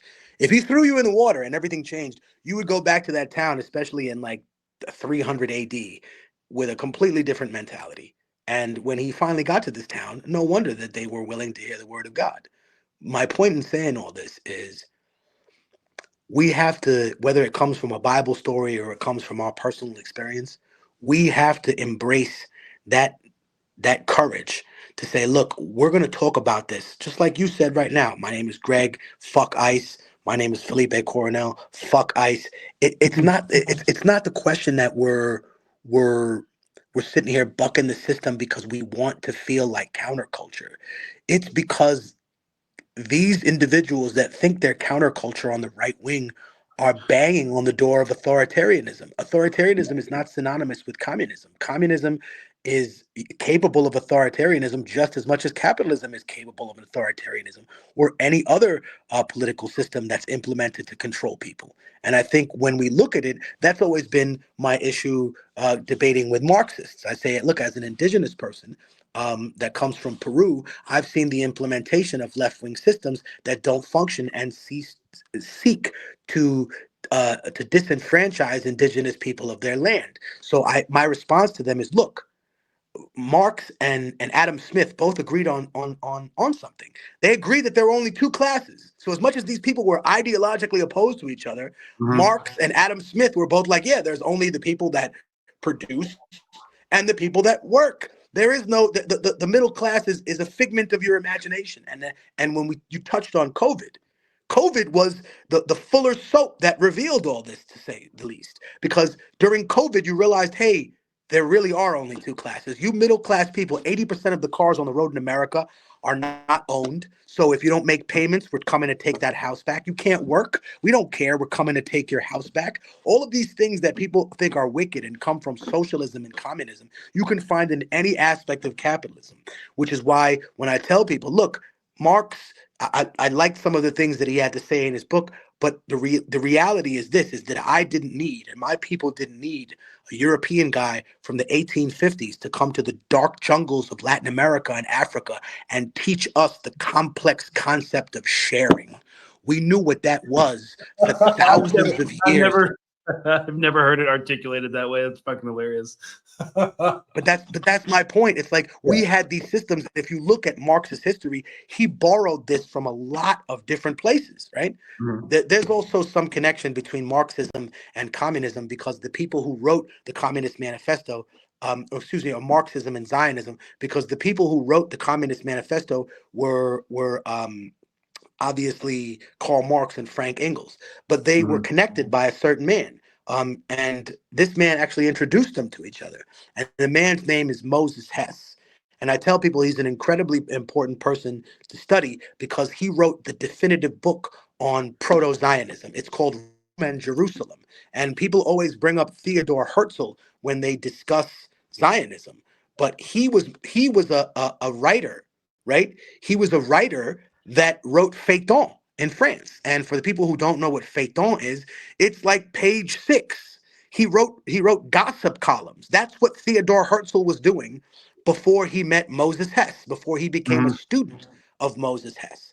And when you look at it, he's basically like the godfather. He's not the father of modern day Zionism, but it was and definitively always will be interpreted as a colonial ideology, a colonization ideology, which is why it's so important to listen and to read the writings of people that you may fundamentally disagree with. Like, for example, you and I both don't like neocons. Who's the Mhm. father of modern neoconservative thought?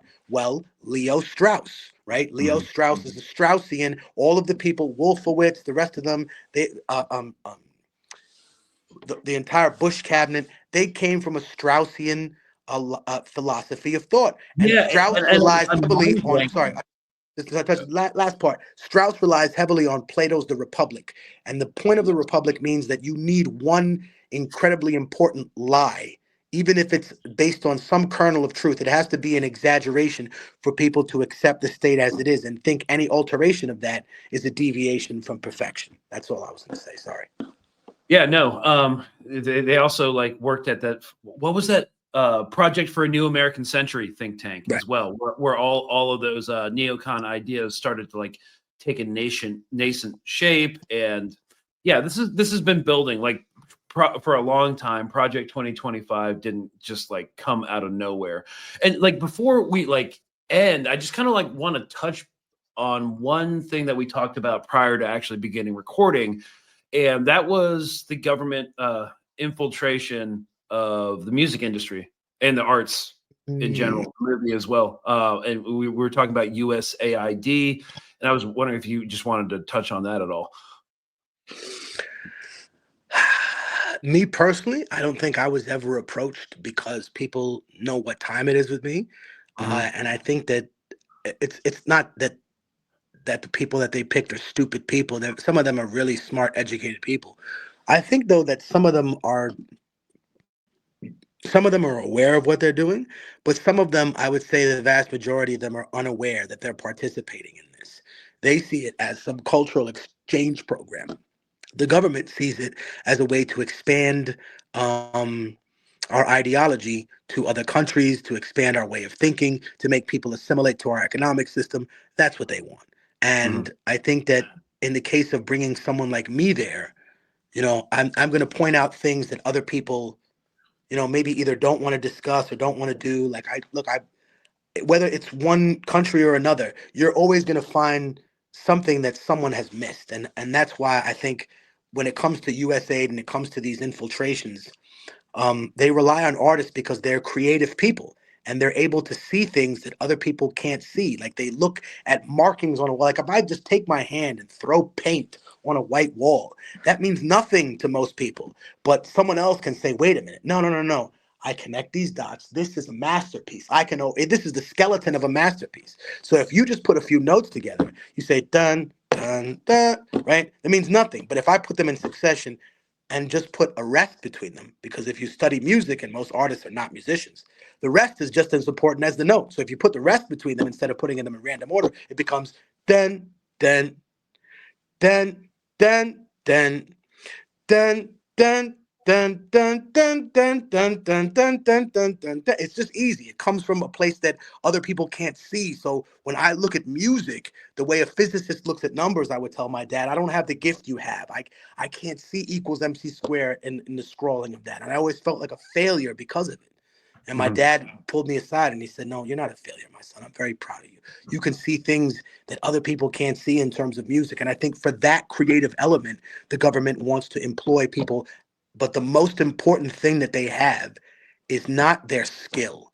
It's their level of competency and dedication to the mission. So as a former military person, you'll know that commanders typically like, sure, we like people that are focused, but if we have a guy who's unreliable and a guy who's off the handle and doesn't know how to follow orders, we don't want you on the team. I'll take someone with slightly less skills than you, right? That does whatever the fuck I tell you, because I don't Yeah, need someone questioning 100%. my commands in the middle of it. I don't need someone getting a conscience in the middle of it. I also don't need someone killing indiscriminately, bringing heat to an operation where we're only supposed to target 12 people. And you come home and there's 400 people dead. What the fuck are you doing, dude? So I think that at that point, we're looking at the massive restructure of how our society is trying to export its ideology, not through conquest, but through saying, hey man, this song is incredible. Wouldn't you want to be part of a world like this? And I'll go in there, some jerk off like me will come into the thing and be like, there's a genocide in this country that we're about to perform in, right? And we're not going to talk about it. We Mhm. supported the rebels that knocked this thing over. We're not going to talk about it. You invite me on RT. I don't mind having conversations with the Russians, but I say, hey, your man Putin's a chess player. When he's in Europe, he supports the far right, the farthest of the far right. Marine Le Pen, the guy in Hungary, everybody else that hates immigrants, all these people. But when he comes to Latin America, who does he support? What people interpret as the far left, Yeah. Cuba, China, whatever it is. So when I hear people Maduro. cheering Yeah. him on the right wing, I'm always laughing because I'm like, oh yeah, you're cheering Putin, but yet you hate Venezuela, you hate Cuba, and these entities and these countries would not exist without his direct interference. Let's keep it 1,000. The economies of these nations would not be able to sustain themselves without the direct interference of Russia and China because of the embargo, because the United States decided long ago that there would never be a South American Union. The only reason the European Union is allowed to exist is because of NATO. And that means that we, as Americans, have never really looked at World War II because we imagine, oh, Europe's at war with itself. No. World War II was the United States and the UK and Russia against damn near everyone in Europe. And let's go down the line. Spain, Franco, fascist, allied to Hitler, but Mhm. claimed he wasn't helping him, right? Then Salazar in Portugal, Yeah. fascist, right? Right-wing fascist, allied to Hitler, but claimed he wasn't helping him. France, Marshal Pétain, allied to Yeah. Hitler. And Mussolini, allied to... Let's not get Yeah. into Ukraine, because they had a homegrown division of SS people, Austria, Poland. Which one do you want me to go for? It's the entirety of Europe. And that's why when they got their shit knocked over, right? The United States says, sure, we'll allow you to come back together again. But now you work for me. And essentially, the United States does that. That's why I always tell people Israel is a colony of the United States. Israel, it takes orders from what the United States does, not the other way around. We have I 18 can't. Yeah. bases in it. We have 18 bases in Israel, and we help them to maintain their nuclear arsenal. So when you look at the transparency of what we're supposed to have as citizens and see what our supposed tax money is being wasted on or whatnot, what we actually have to confront is the idea that what we see as the world and everything that's in it is really just a map of resources for these large nations, and they're in constant competition for them because there's a limited amount of that stuff. Now they're going to come get them one way or another, and what we misunderstand is the things that rule those resources. So dictatorship is actually a legal position within a republic, Mhm. when the government is in complete danger. And that's always associated with the right wing when it shouldn't be.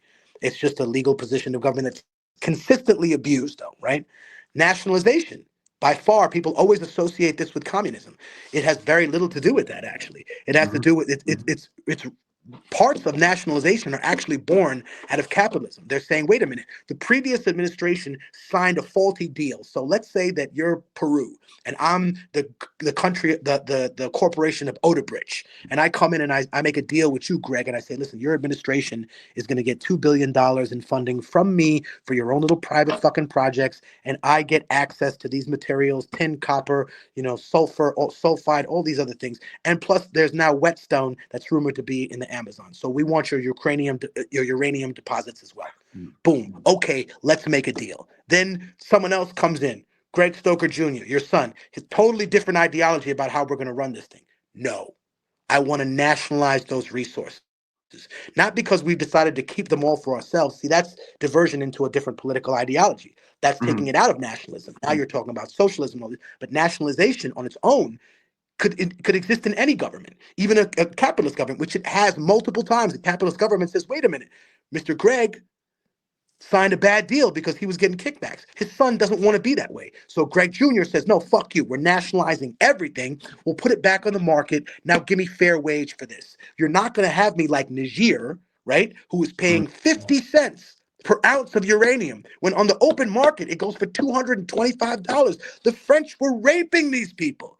Yeah. And so that's why after Prigozhin was killed, you and I discussed this before the show, right, on our first phone call, half the troops didn't go to Belarus. They went to fucking Africa. Why? Because Africa is the breadbasket for Europe. It's still been. And when you Yeah. think about dictatorships, everyone thinks China, America supports the most. No, it's France. So they can get access to Africa's infinite wealth. Africa is not poor. My African brothers and sisters, you are not poor. You have some of the richest resources on earth.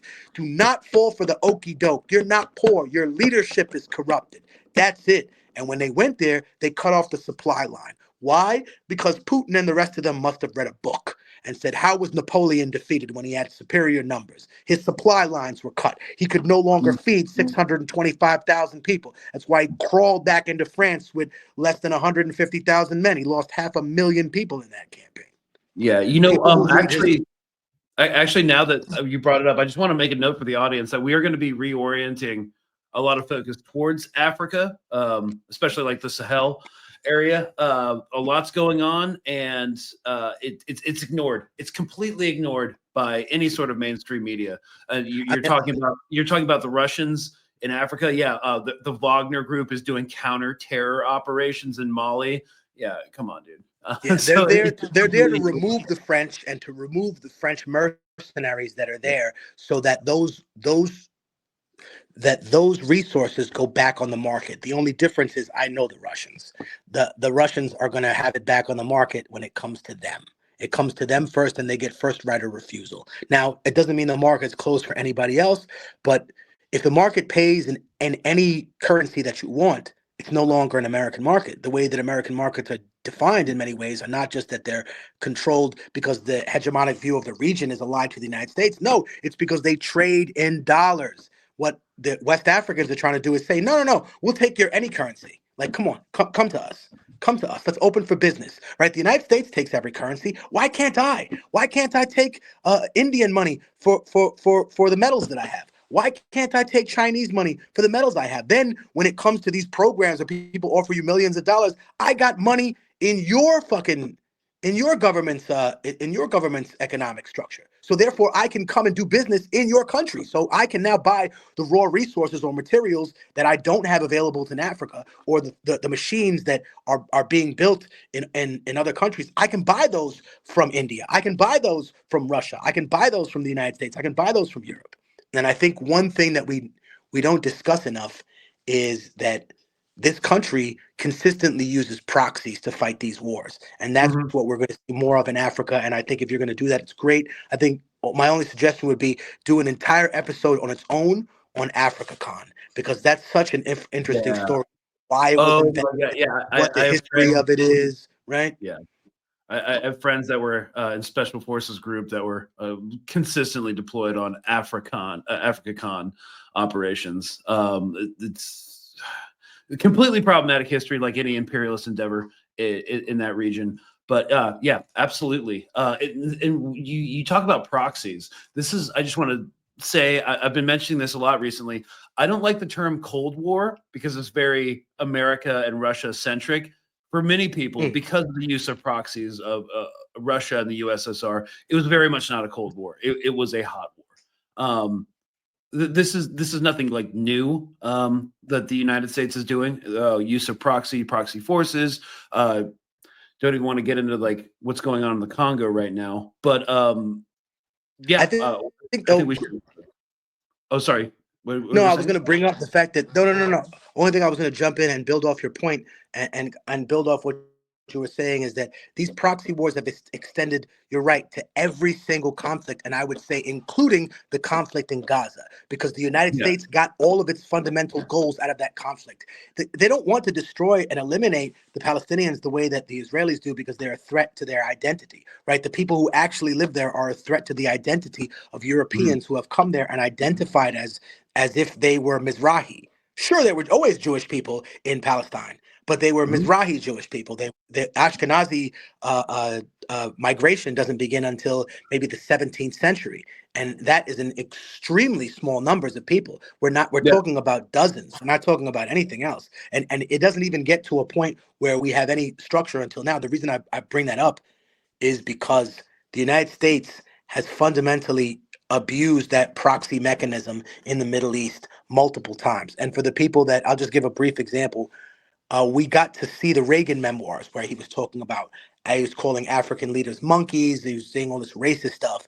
But in the middle of it, there were some gold nuggets that we caught. The way that he mentioned that he didn't care whether Iran or Iraq won the war, that he wanted to Mhm. make sure none of them were a regional power. Why? Because only my proxy can be the regional power. So just a quick hint: when Iraq was still kind of in the U.S. camp, when Saddam was in conflict, in open conflict with Iran, he actually Mhm. bought a nuclear reactor from France that the United States didn't have the power to disallow. He wanted to convert power to nuclear power because he could get cheap uranium from countries that he was allied to in Africa, and therefore save all of his resources on coal and on oil to be able to sell, right? Mhm. So what happened? The United States couldn't hit Saddam because the United States was allied with Saddam in its war against Iran. So what did the United States do? The United States gave the coordinates of the nuclear reactor to To Israel,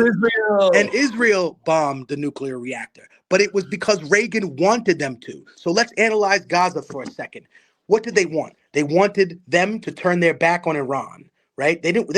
Israel wants to destroy them. America wants to take you over and make you fight for them like the Romans, right? We're in conflict with China. Our biggest political partner is the person we dropped a nuclear weapon on, right? We're in conflict with some people in Europe who don't see things our way. Who's our biggest supporter? The country that we ripped in fucking half and killed most of the people in there, Germany, right? So whoever we conquer, it's not like we do it just to decimate you or rip you to pieces. No, we do it to crack you and make you work for us now.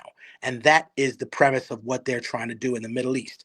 Their premise was to get rid of Hezbollah, which has not succeeded, but they've definitely fractured it in Lebanon. It still exists in Lebanon, but not to the same degree as it did before, but it still exists now in Syria and Iraq.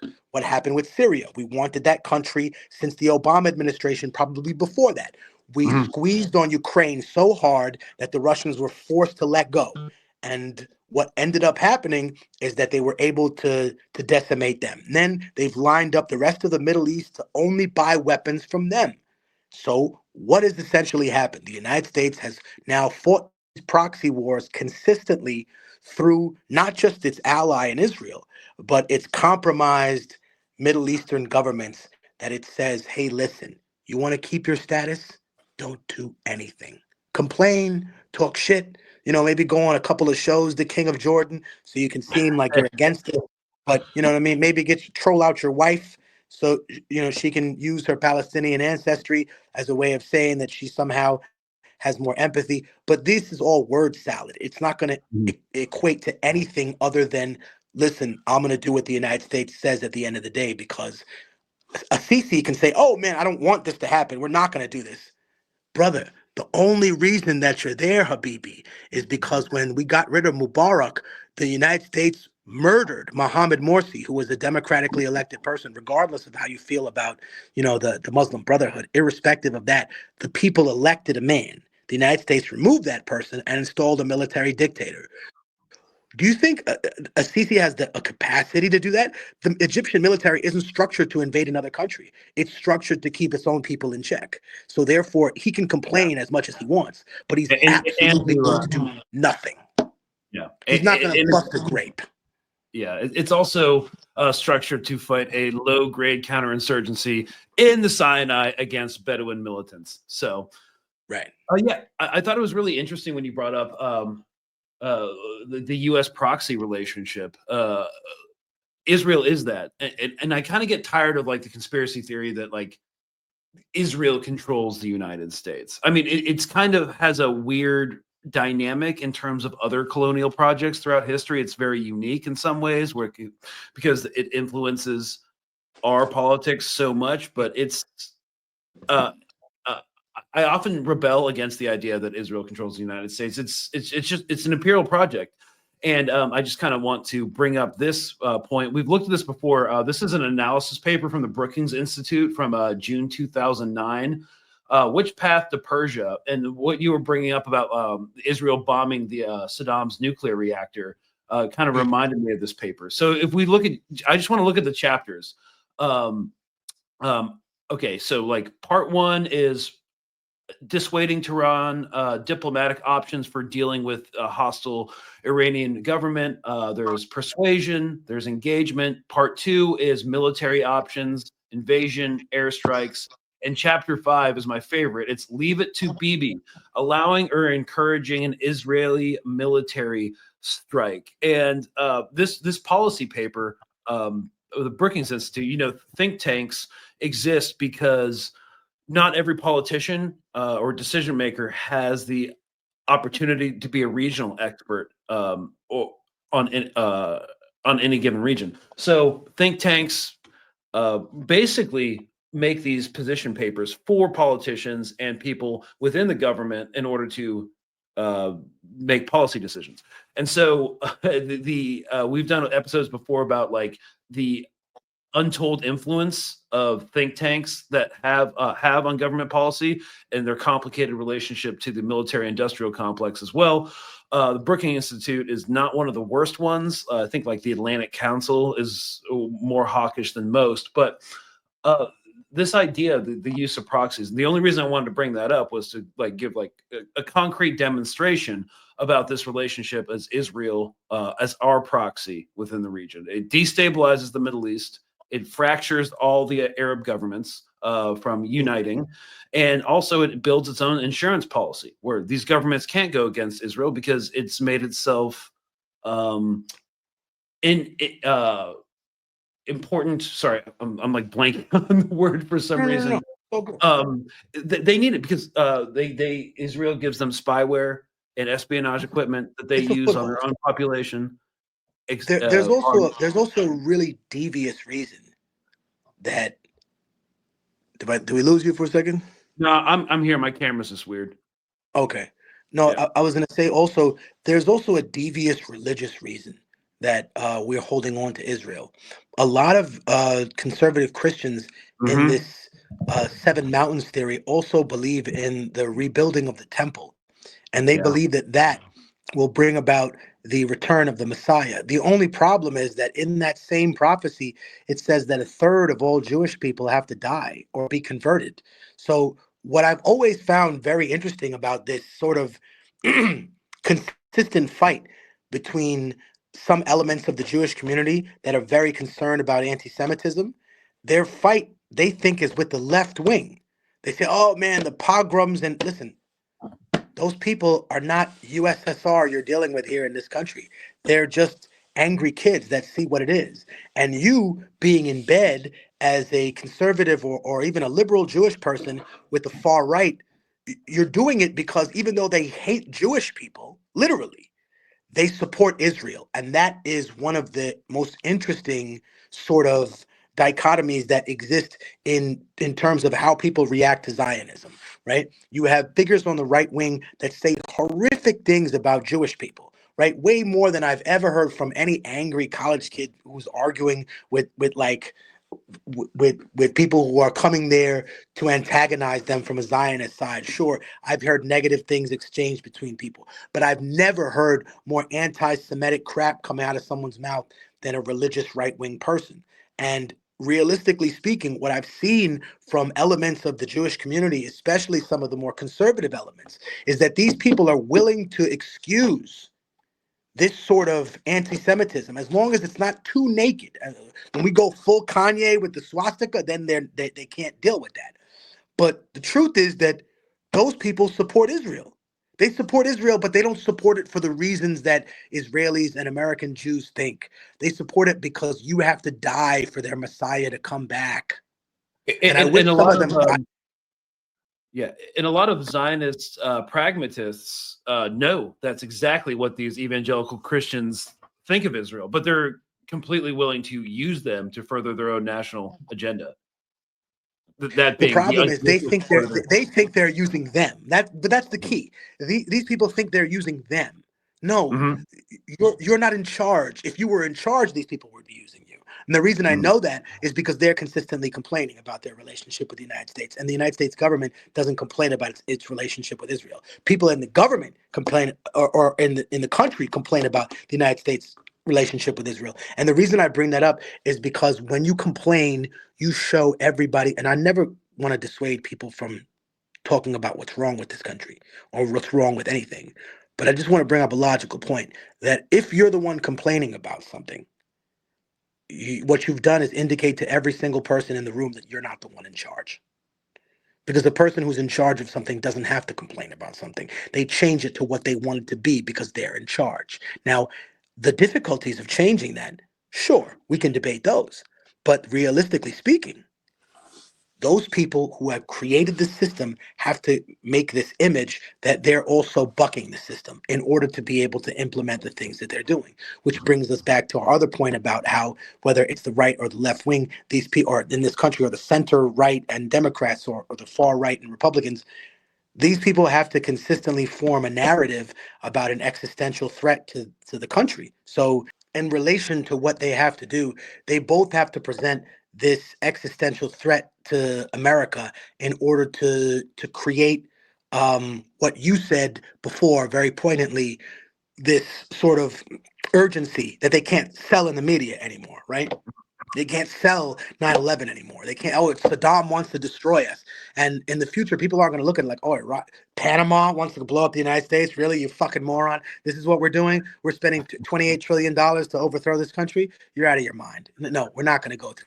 But in a sense, they've both created this existential threat. The Democrats have created the existential threat that, oh man, fascism and not being able to question wars is on its way here, and it's going to happen under Republicans. And realistically speaking, we've been living under like this diet coke fascism under a democratic establishment because it is extremely, when we talked about the difference between domestic and foreign policy. The domestic policy might change slightly when Democrats come into office, sure, but realistically speaking, the foreign policy does not change. And I'll just bring up some really quick.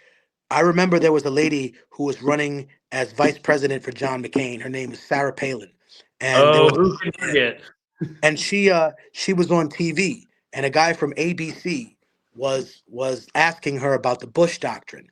And Sarah Palin, whether people like it or not, she was just not ready for that question. So liberals were laughing at her and making fun of this lady because she didn't know what the Bush doctrine was. And the thing that was most ironic to me about that, Greg, is They that didn't know either. when Obama came into power, he basically completed the Bush doctrine, which was knocking over countries that did not share our hegemonic view of the region.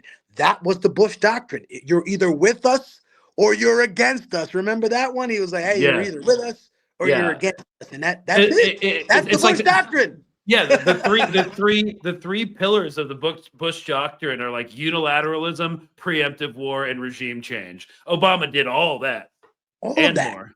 Yeah. with a smile on his face. And I think what's interesting is that people thought he did all the things that John McCain was supposed to do if he had got into office. When people Mhm. say, oh man, John McCain is coming into office, you know what I mean? He's going to do all these things, that he's going to start another war. He's going to do this and that. And I think that the government and the people would have been less inclined to reserve their criticisms for John McCain, not just because of his color, but because of the cultural significance of the first black president, because Mhm. of the cultural significance that the entire Democratic Party was behind Mr. Obama. And Yeah. so when he committed murder, it was for a reason in a lot of liberals' minds. Like I remember during the selling of Syria during the end of the the Obama presidency, there were so many pundits I seen on MSNBC, and I never forget that my good friend Dr. Cornell West, he got into an argument with a lot of them. He got into, Mhm. and I like Tanishi Coates, but those two I really do need to have a conversation at some point because Mr. West, Dr. West was right to criticize him at that point, saying your proximity to the White House makes you incapable of criticizing Obama for laying out the groundwork for most of these things. I mean, as much as Israel complained that Obama didn't love them, he still gave them everything that they wanted. You know, he never stopped the settlements. There's only two American presidents that have ever stopped Israeli settlements. One was Eisenhower, and the other one was George Bush Sr. And George Bush Sr. paid the price for it because he was a one-term president, and specifically the guy who ran against him. I mean, everybody talks about this, and I remember when I was a kid, and I heard that there was going to be a third-party candidate in this race. I thought to myself, "Wait, what is that?" I asked my father, "What is that?" And he was like, "A person who's not a Democrat or a Republican." Now, you know, as a little kid, you're kind of blown away by this. And I was like, "So wait, he's not with either party, but he's going to run?"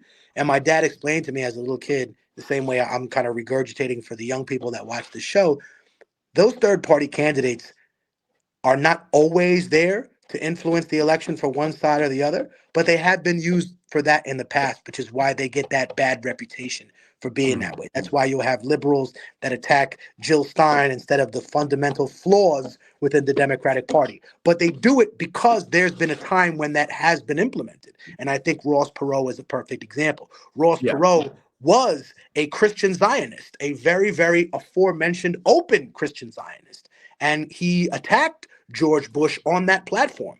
And because of his infighting, it split that party's ticket.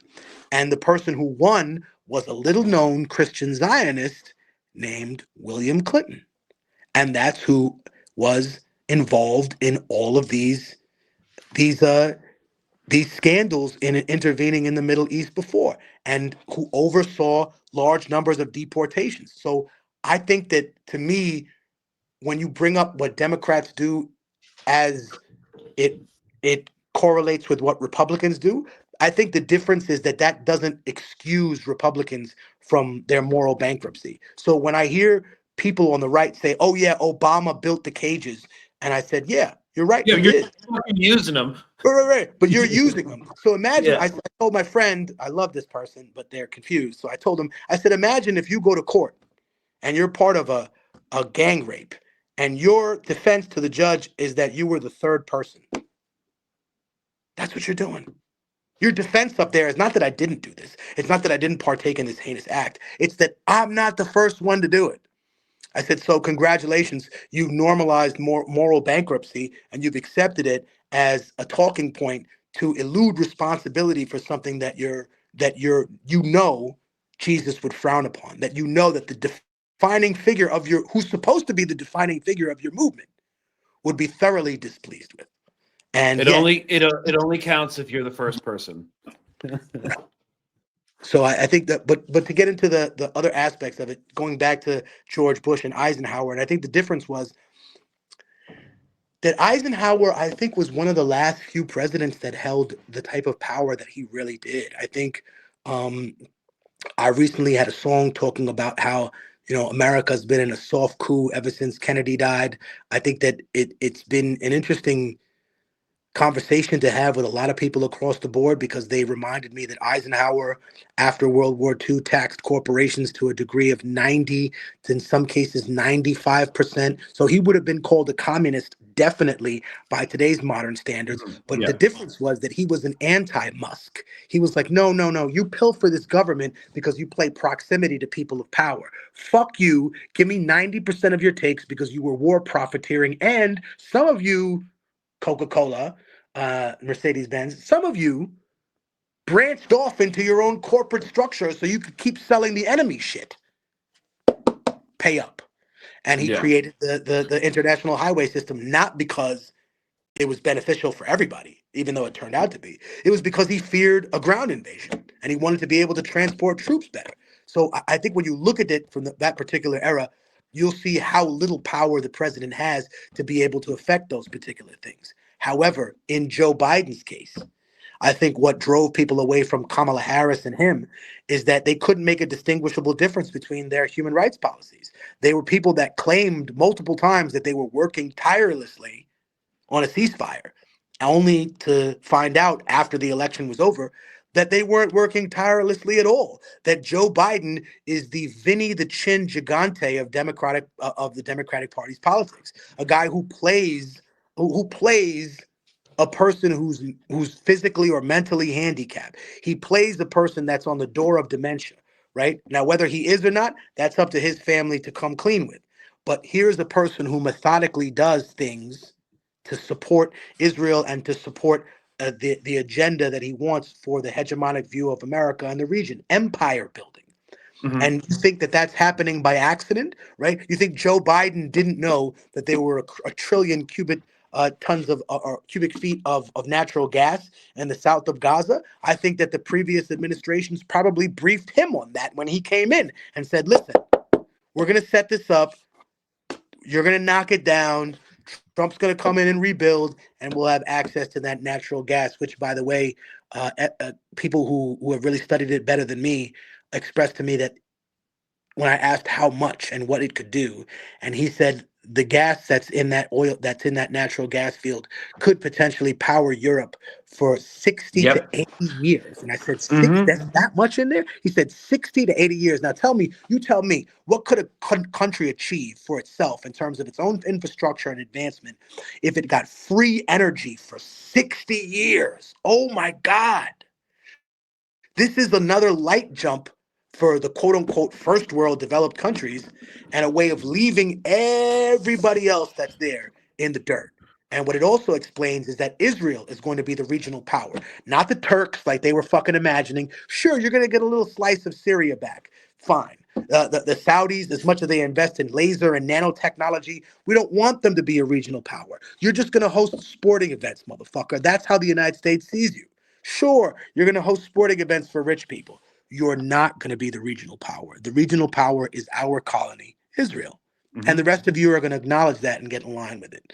And I think what's developed as a course of that is that people have understood whether a Democratic president is there or a Republican president, the foreign policy does not change. So the people who naively thought, oh man, Trump is going to be different, he's going to bring peace to Israel and Palestine. Trump supporters, they have to eat their heart, but they're not going to because, like I said, accountability is kryptonite. So they'll say, oh, there's something else to blame. They'll look for excuses why he didn't do the right thing on that, which is when they turn, unfortunately, you Trump supporters, into liberals that refuse to criticize their own people. You're no different than them.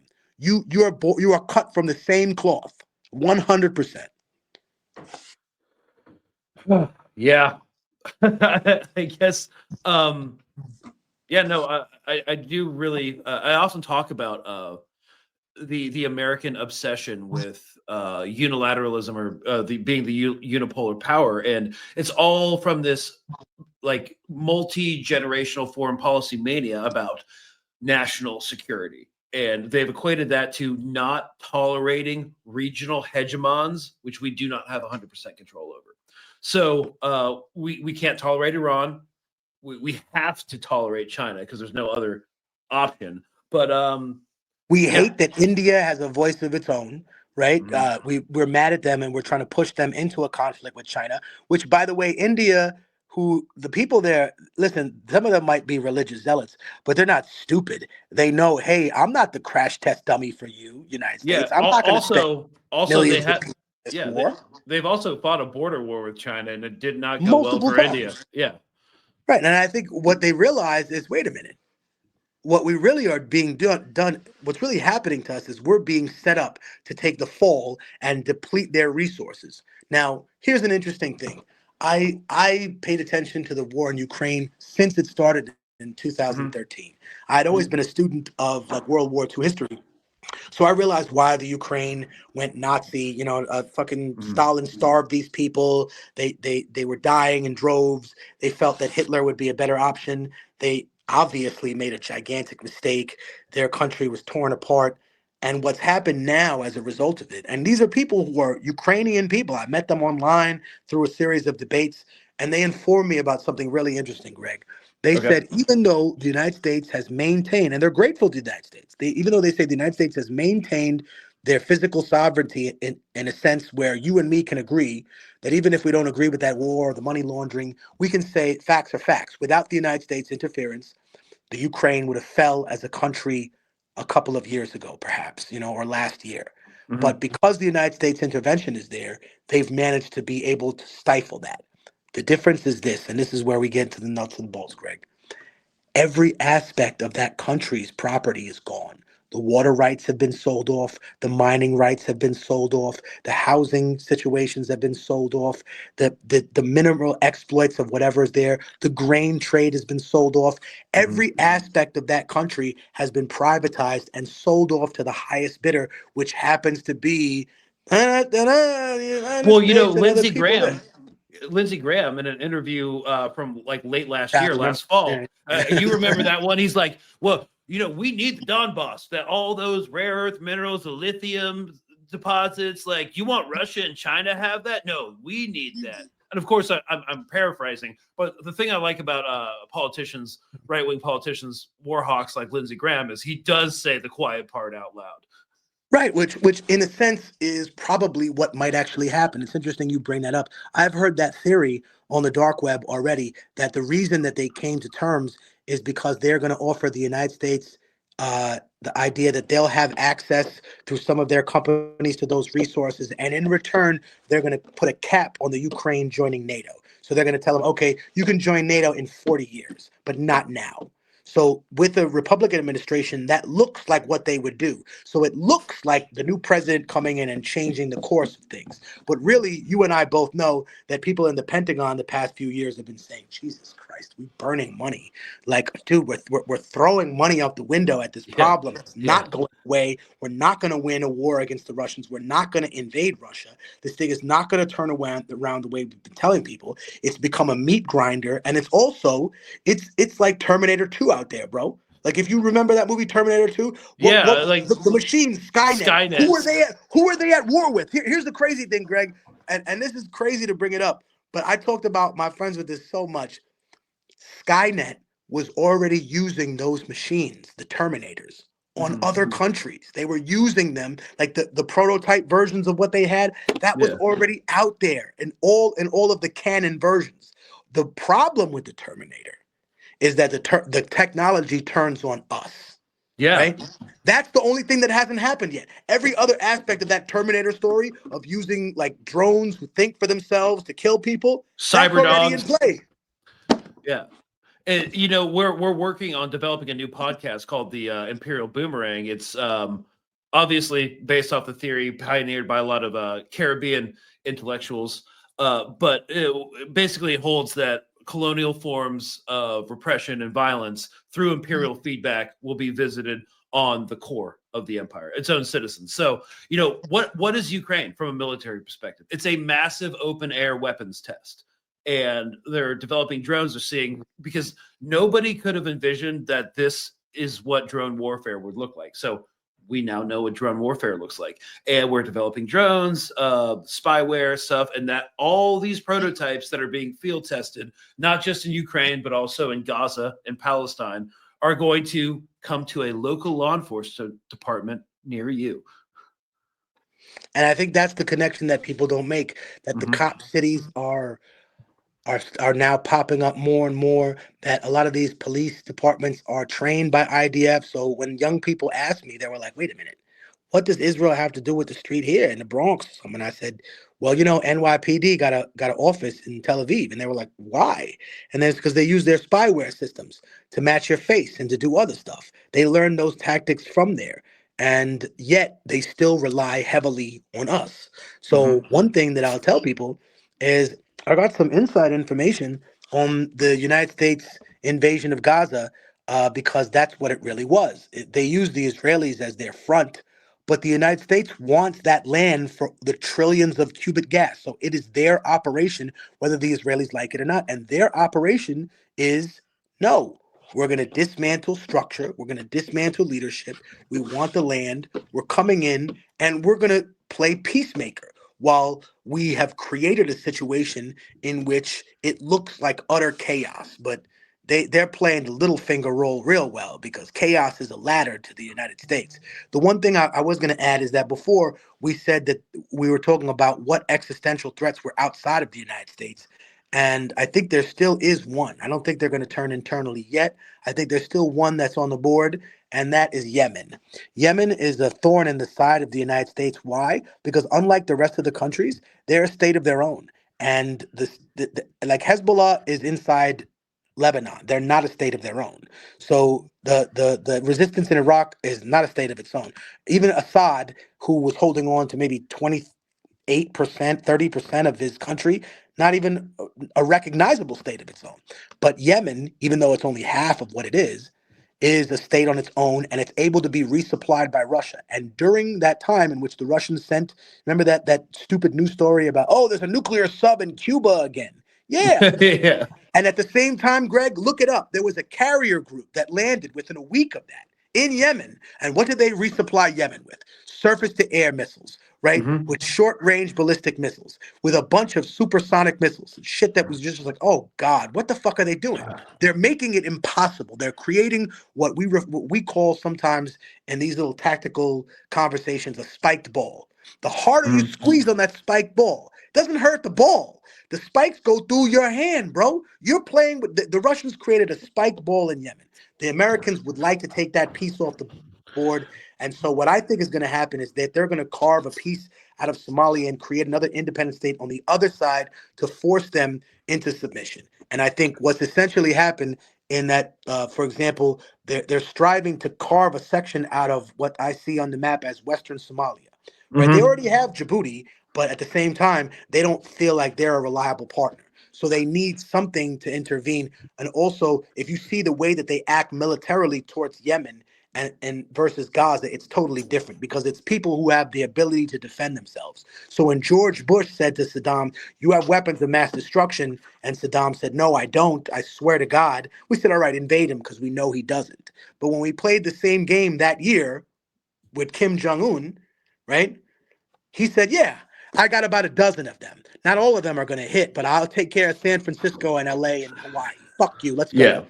We Yeah. said, okay, you know what? Leave them alone. And so what have we taught people? We've taught people that through American politics, that everything you learn on the playground is a lie. That all that good government, nice guy shit runs the world and kind people rule things. And no, that is a definitive lie in terms of power.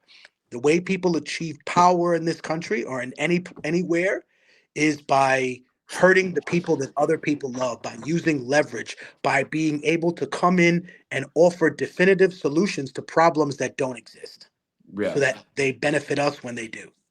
So I do think it's interesting. I've often thought about like Yemen as like the thorn in the side because of their strategic position here in the Gulf of Aden and their ability to disrupt trade through the Suez Canal. But I'm not sure like if like a military intervention is going to happen. Like just like look No, at no, this no. I like don't look think it at will. this terrain. I It don't, but that's fucking what I'm saying. That's sucks. my point, Greg. It can't. Yeah. It's very difficult to have that terrain. For example, if we look at and you don't got to be in the military. You could be a person with a map that you're doing right now. If you look at the difference between a place like Iraq, Gaza, and then Afghanistan, I was Mhm. explaining to people why do you think they built NORAD in a mountain range? There's no bunker buster that's getting through fucking 400 meters of sedentary rock. It's the same thing in Afghanistan. You got people living in a cave. You want to bunker bust the cave, they're going to laugh at you while they're making chai fucking half a mile under the earth. But in other places, you don't have those type of natural border defenses. The United States benefits greatly from its natural border defenses. It has an ocean between the people that it has conflict with. It has a gulf between other states that it's not necessarily allied to it. It has massive bodies of water between them and China and other places. But again, that is then I would say that's then that's then supplementary to their proxy wars and the economic engagement that they have. So Yeah. I say that if you want my prediction, I think in terms of Yemen, they're going to go for the carrot and the stick approach. If Hmm. before they try anything in terms of military aid, they'll say, "Hey, look, Russia's weak. I can already see the American pitch. Russia's weak. They can't help you. They left every other nation here in the region. You want to come Yeah. with us? Just listen. Just stay out of this thing with Iran, and we'll be cool with you. We'll give you aid. We'll make sure you don't have anything. We're going to end this thing in Gaza. We'll take you off the foreign terrorist organization list so you can Right. get you don't have your national assets frozen. But it's also because All the while, we already have base in Djibouti. We're gonna have a military presence here in Western Somalia. Saudi Arabia is ours, and we're gonna put some guys in Oman, and we're just gonna completely isolate you. And I think what I was going to also say is that this also gives the United States cover and Israel cover for building what a lot of people have said is the ultimate goal in that region, which is the Ben Gurion Canal, to be able to ship through there because they don't want to use the Suez Canal anymore. The Ben Gurion Canal was slated to be in the southern part of Israel through the port that was shut because of Yemen, and then it was going to turn and come out slightly above where the border of Gaza is. And what I think is so interesting about that is that now that Gaza has been decimated, has been leveled and devastated by this genocide, the northern part is going to be cleared out to create a buffer zone, not for people, but for the canal. You know, this project wasn't just so they could build houses for Jewish immigrants. No, that's the naivety of it. No, they're not building settlements on that area yet. And if they do, it's just cover for their canal. Their canal is the real issue. It's been always the real issue. In the same way that Nicaragua is inventing its own canal right now. All these other countries that are in a position to say, I want to benefit too from something that has traditionally been a staple of one entrance, one exit. No, I want the same rights. I want my own Walter Frey Bridge. I want to have something I control.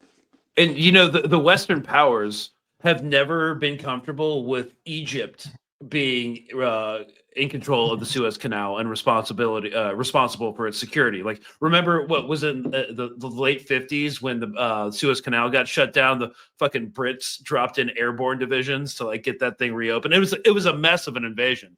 It was a complete catastrophe. But there was one of the reasons that when the new Trump administration came in, Marco Rubio like froze all foreign military aid to everybody except Israel and Egypt. Egypt will always get funding because they need that canal open, and they also hate that they have to do that, which is why, you know, we put Sisi in there because he's controllable. We don't want a democratic president in Egypt because he might decide to take matters into his own hands, which we don't also like. So yeah, the Ben Gurion Canal makes a lot of sense from an imperialist perspective. Also, they want security for their new Silk Road, Mumbai to Europe pipeline. So the thought is that they're going to do a Mumbai through UAE, put it on trains through Saudi, go through Jordan, and come out, I think, the port of Ashdod, and then ship to Europe. And that's supposed to be in competition with Chinese Belt and Road Global Infrastructure Initiative. So there's a lot of shit going on with Gaza. We just wanted to point that out. No. But that's I think it's important to know that because obviously anyone with a pulse is horrified at what they saw, at 30,000 dead children, at people, and that's just the estimated number because we still haven't picked people out of the rubble. We have no idea actually how many people are actually dead. And I think what has happened as a result of that is showing that you can really desensitize the population to the point where they'll debate whether a genocide is going on when they see it with their own eyes. And the only children's story I can relate this to is a book I read when I was a little kid called The Emperor's New Clothes. And for the kids that are the younger people that are watching this show that maybe never read that book, it's a book about a bunch of frauds that pretend to be tailors and they make invisible clothes that they claim only smart people can see. And so if you can't see the king's clothes, you must be stupid. And so they make nothing on these fake looms where there's no thread, and they use this invisible thread to put on the king, and the king walks around naked, and the people pretend that his clothes are beautiful, and they make these comments. Oh my sir, your gown is amazing. Your clothes are incredible, right? And this is what I see on right-wing YouTube. This is what I see on liberal YouTube. I see people that are complimenting the emperor's clothes, whether it's on the Democrat Party side or the Republican Party side. But my brothers and sisters, the emperor is naked If you keep watching Greg's show, you'll see that the emperor is naked. He's not wearing any clothes. They're not there for a humanitarian mission. And whether you are a Democrat or Republican or fall somewhere in the middle, my closing question to your audience is, let me ask them something. Do they think it's a coincidence that there are a trillion cubic feet of natural gas off the coast of Gaza, and that's why we got involved in there? Or do they think that that's a coincidence? That's I don't the know. only thing I would ask them. Do they think that that's a coincidence, or do you think that that's par for the course? Because if that's a coincidence, then there's oh my God, Iraq There's just so many happened to have flukes. oil, Yeah, right? so many Afghanistan flukes. just happened to have $1 trillion worth of natural resources like nickel, tin, and all these other things, right? Zinc, yeah. The Congo just happens to have, right, a whetstone uranium 235. Niger just happens to have that. That's why we care about these places, right? Or maybe we really care about those people. That's why we've done nothing for them since the beginning of our existence. Yeah, no, democracy. Also, you'd also have to reconcile the Lindsey Graham interview that we referenced earlier. Right. Yeah, so. Where he says, hey, this money's coming back to America. We're not giving this to the Ukraine. It's coming to contractors. It's coming to farmers. We're basically opening a company store for them, which in his own, infinite foghorn leghorn wisdom, what he's done is basically show people, hey, listen, this is a money laundering operation, and this is how it works. When we tell another country, hey, we have millions in aid for you, we're not showing up there with a bag full of millions of dollars. Well, sometimes we do, but most of the vast majority, 99% of the time, what we're doing is saying, hey, we're giving you a $500 million line of credit to buy things exclusively from us. And therefore, they'll be exclusively from us, and they'll still be technically in our control. So I'll bring up one example and then turn it over to you. One example that I would give is the closest allies of the United States in the Middle East have F-16 fighters, which they think are top of the line. The only problem is that the Pentagon has the ability to turn any of those fighters off. Not a self-destruct thing like the Death Star. No, it just turns the system off. The pilot will survive, but he has to eject. But the multi-million-dollar piece of hardware is hitting the ground like a fucking rock. Okay, so even if you get the most advanced equipment from the United States and they open up the store for you and you get $1 billion in aid and you buy a bunch of fighters, you can't use them for what you want. You can use them for what they want. They didn't put a gun in your hand for you to defend yourself. They put a gun in your hand for you to defend their interests. That's what you're doing. Yeah, not only can the Pentagon turn them off, this is one last point I want to make that we've talked about how U.S.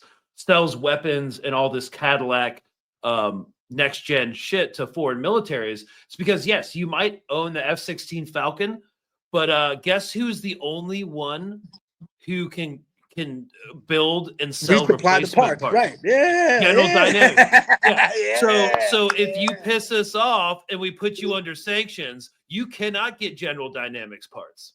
Right. You're gonna have a bunch of hangar queens that can't leave the fucking hangar. Right. Or you're gonna have to go to someone else who they're not as reliable as who we may be. They won't give you the exact parts that we have. You may be able to get them on the black market, but they'll cost you 10 times more. Right. In that sense, sure. It's like saying, sure, you want to keep that. But like you said, most of them won't have the money to re-outfit all of the aircraft. So while one or two they might be able to do that with by overpaying for those parts, the vast majority of them are going to be stuck in a situation where they're like, no, you're right. Man, what the fuck did I sign up for? I basically got a gun that I have to ask them every time I load it or put a bullet in it. And that's essentially what they've sold you.